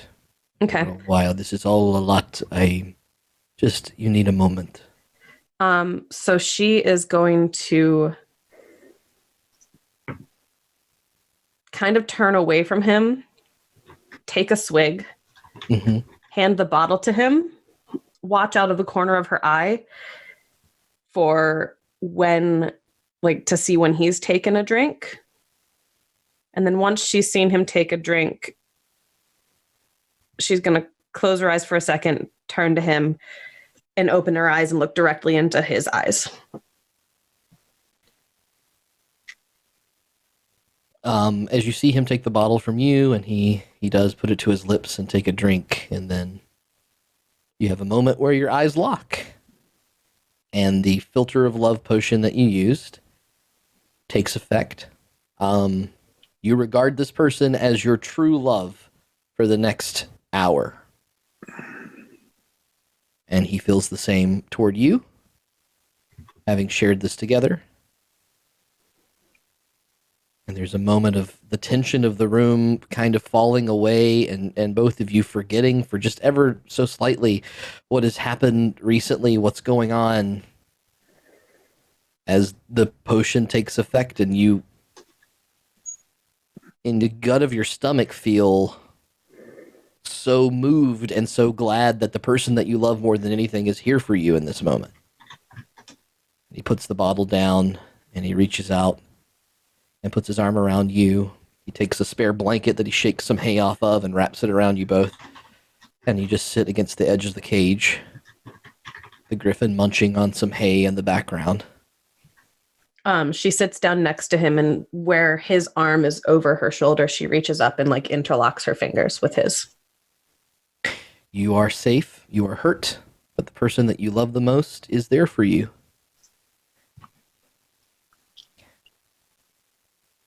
And then she'll put her head on his shoulder and just completely start just sobbing, breaking down. This goes on for as long as is necessary. He's there. The griffin kind of notices for a while and even kind of like finishes eating and curls up on the ground next to both of you and kind of lays its head in your lap very tenderly. The other animals going about their business as the night becomes darker. Back to Zaunder and Finn for a moment as you march through the crowd and finally pinpoint this like strange hat-wearing fellow in the distance through your drunkenness. Zaunder, you move up to him and call out in the way that you did. He whips around and looks you straight in the eye, Zaunder, and says, "How would you like to make 5,000 gold pieces?"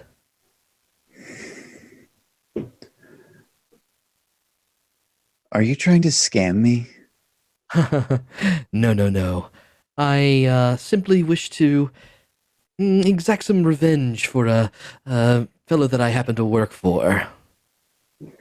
Zaunder, intrigued by this plot twist, takes the Vajando and...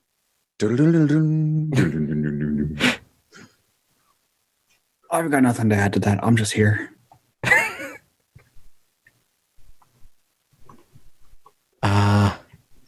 Right. I've got no time for it though. Zaunder, we've got no time for this. Suppose For that 5,000 gold? Where we're going, we won't need gold. I assure you, gold makes the world go round, my boy.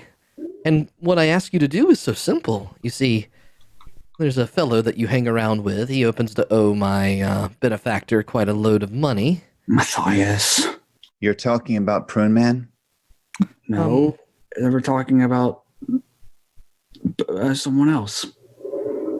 I don't know. I know you don't know. That's why I said it. Indeed.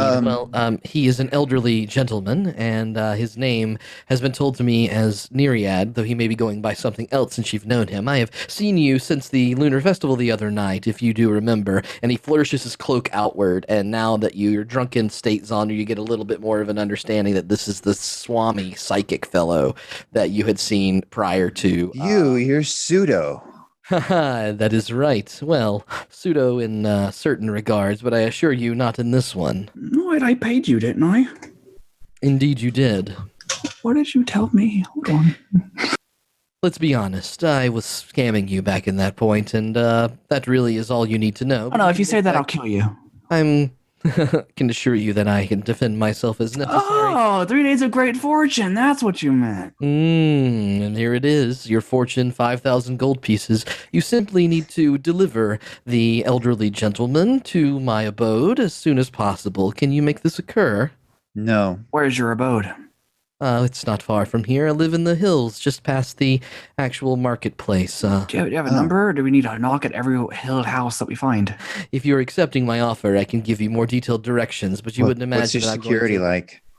to... I can assure you that my place is guarded well by the magical enchantments that I do know how to do. So, All right, do we maybe have a deal? we'll think about it. I've met you. I can send you a message. I need to rest, though. This can be arranged, although this offer only extends for the next 24 hours. So if you don't do that, I'll wrangle him by my own means, and I assure you it will be much more brutal than just his friends bringing him here. All right. Why do people keep threatening us? They don't know who we are. You know, a lot of people who threaten us end up dead, right? Mm-hmm. 2 of them did. That's perfectly fine. Perhaps you don't know who I am or who my benefactor is. So I assure you I don't. would not make such promises, and not threats, but promises where I'm not truly sure that I am in no danger whatsoever. You should tell me who you are. Otherwise, I won't know what to put on your tombstone. I can see we're having some trouble communicating. Well, in that case, I bid you adieu, and, well, if you change your mind, you can message me, I take it, if you are at that skill level, young lad. I am. There we Really go. easy to do. Most excellent. Bye-bye. And he whips his cape around him, and suddenly you see his entire form pop out of existence and away from you. Wait, what else did he promise? He promised something to Matthias, didn't he? He'll get what he's missing, and it'll bring him joy. That's what I wrote down. Boy, Matthias. Okay. All right. And I'll wait till he's gone. So we're not doing that, are we? No. All right, good. I just want to double check. I mean, I think we could probably blow up that house, though. Do you think I should have asked if he knows what Neriad looks like? We could have just brought some other random old person. Oh, that's a good idea. I tend to think that all humans look alike. Yeah, I'm pretty sure he was human though. So, well, we could have. Maybe we could get that stick that Neriad has. Get like, I don't know, a corpse. There's a lot of corpses at the circus. Make him look like Neriad. Bring him. Right. $5,000. I don't need the money. We don't need the money. What's $1? We could scam the scammer. That's so true. We could. So it's such an easy thing to do. I don't need the money. It's just $5,000, but it's a $5,000. You know what? How much does it cost to bring someone back to life? $3,000.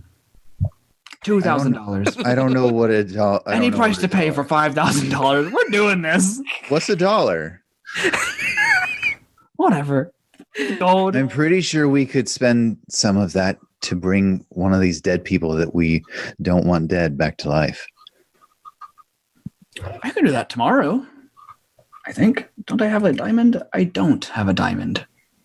I didn't buy one. You got one. You got a diamond. But also, Revivify has to be cast within a minute, so you can't do that anyway. I'll just kill someone.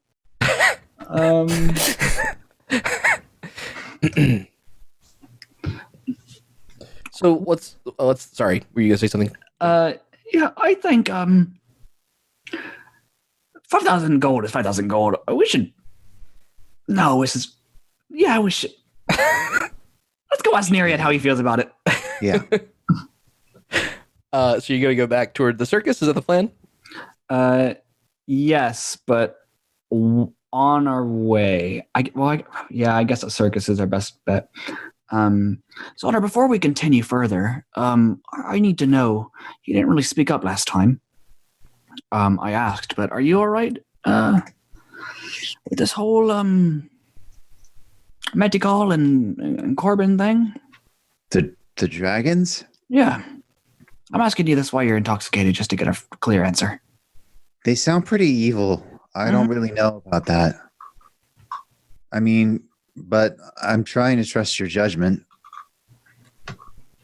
I know you're a cleric of Saloon, and Saloon's not evil, so I don't think you would serve some evil being on purpose. Well, I don't know. I don't think he's evil. I just want you to know. I just want to know what you think. I want you to have your own mind. I feel kind of aimless. You people are the closest thing I've had to a family probably ever. I'm not really sure what a family's like, but I think that's probably the case. I mean, you said it's like a constant state of fighting, and we do that a lot. Mm-hmm. I just don't want to lose any of you. So if you're all serving medical, then that's what I'll do too, because that's what's important to me.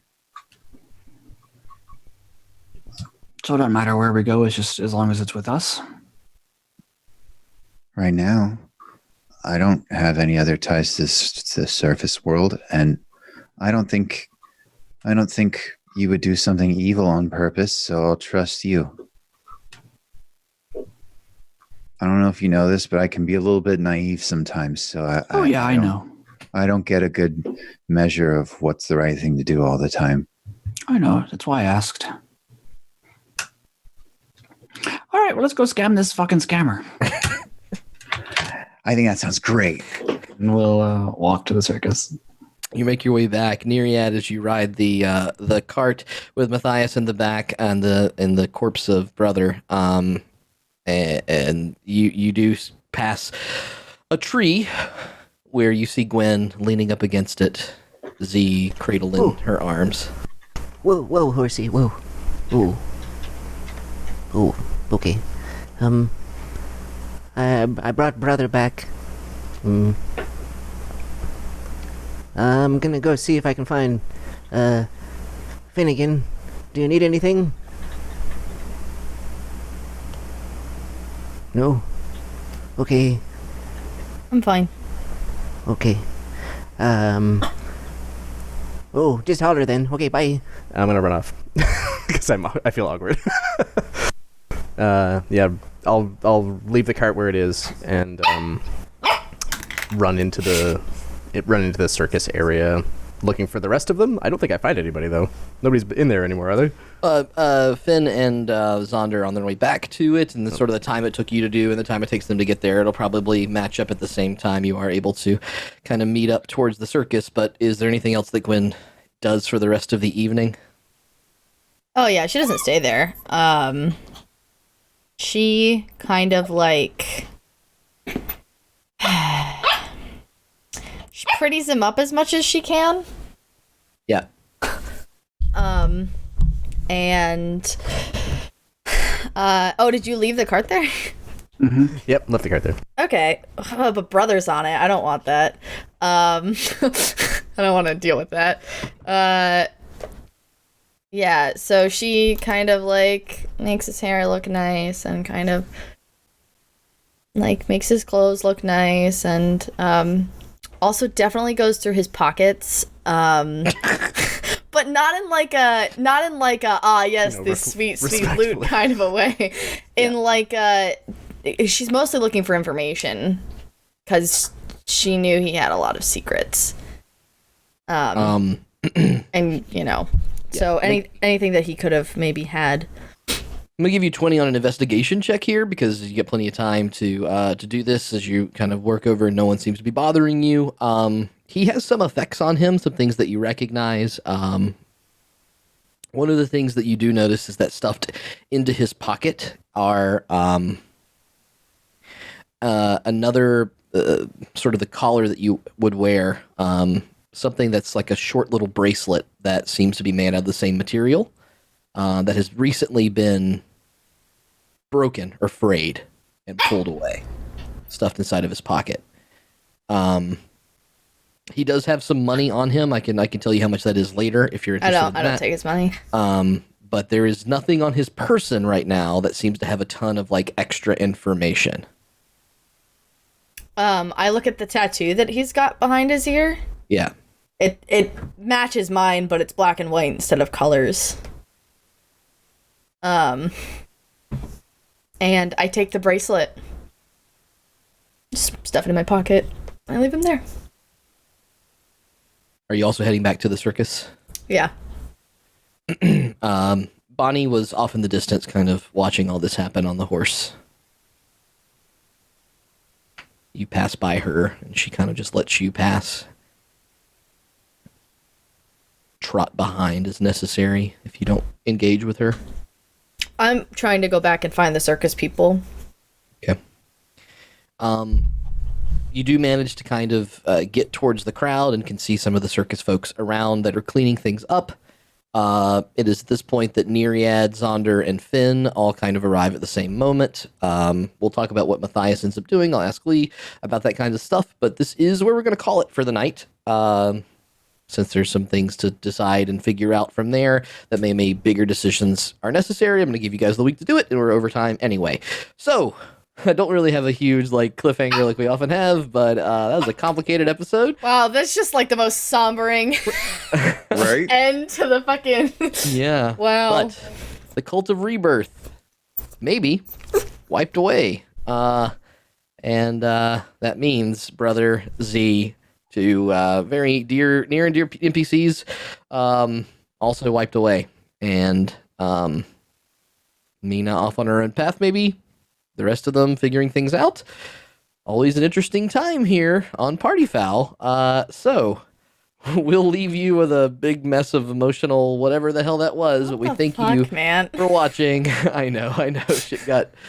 Shit got real. Who knows? Maybe they'll all reincarnate themselves back in the fucking monologue. There you go. So I will put on some Party Foul theme music here as we kind of wrap things up, which is always going to feel weird when the tone is Here, everyone, look at a puppy. Look at how cute she is. Yeah, she's yapping and stressed out, that puppy, kind of like this game. I think she needs to go to the bathroom. All right. Well, thank you all again for watching. We will do a brief little thing. Is there any Neriad mail you want to go through real quick? Because we're over time. I don't want to keep people too long. I got one, but my audio has been super weird tonight, and I don't think I can do it without it breaking everything. So I'm going to post it in the Discord, just as an audio file. Awesome. Well, that's a good reminder that if you want to chat with us during the week and talk about the game or talk about a D&D It's stuff, a good one, though. You should hop on into Mindari's Discord channel, where there's a channel dedicated to Party Foul and D&D and our clips and stuff like that. Too.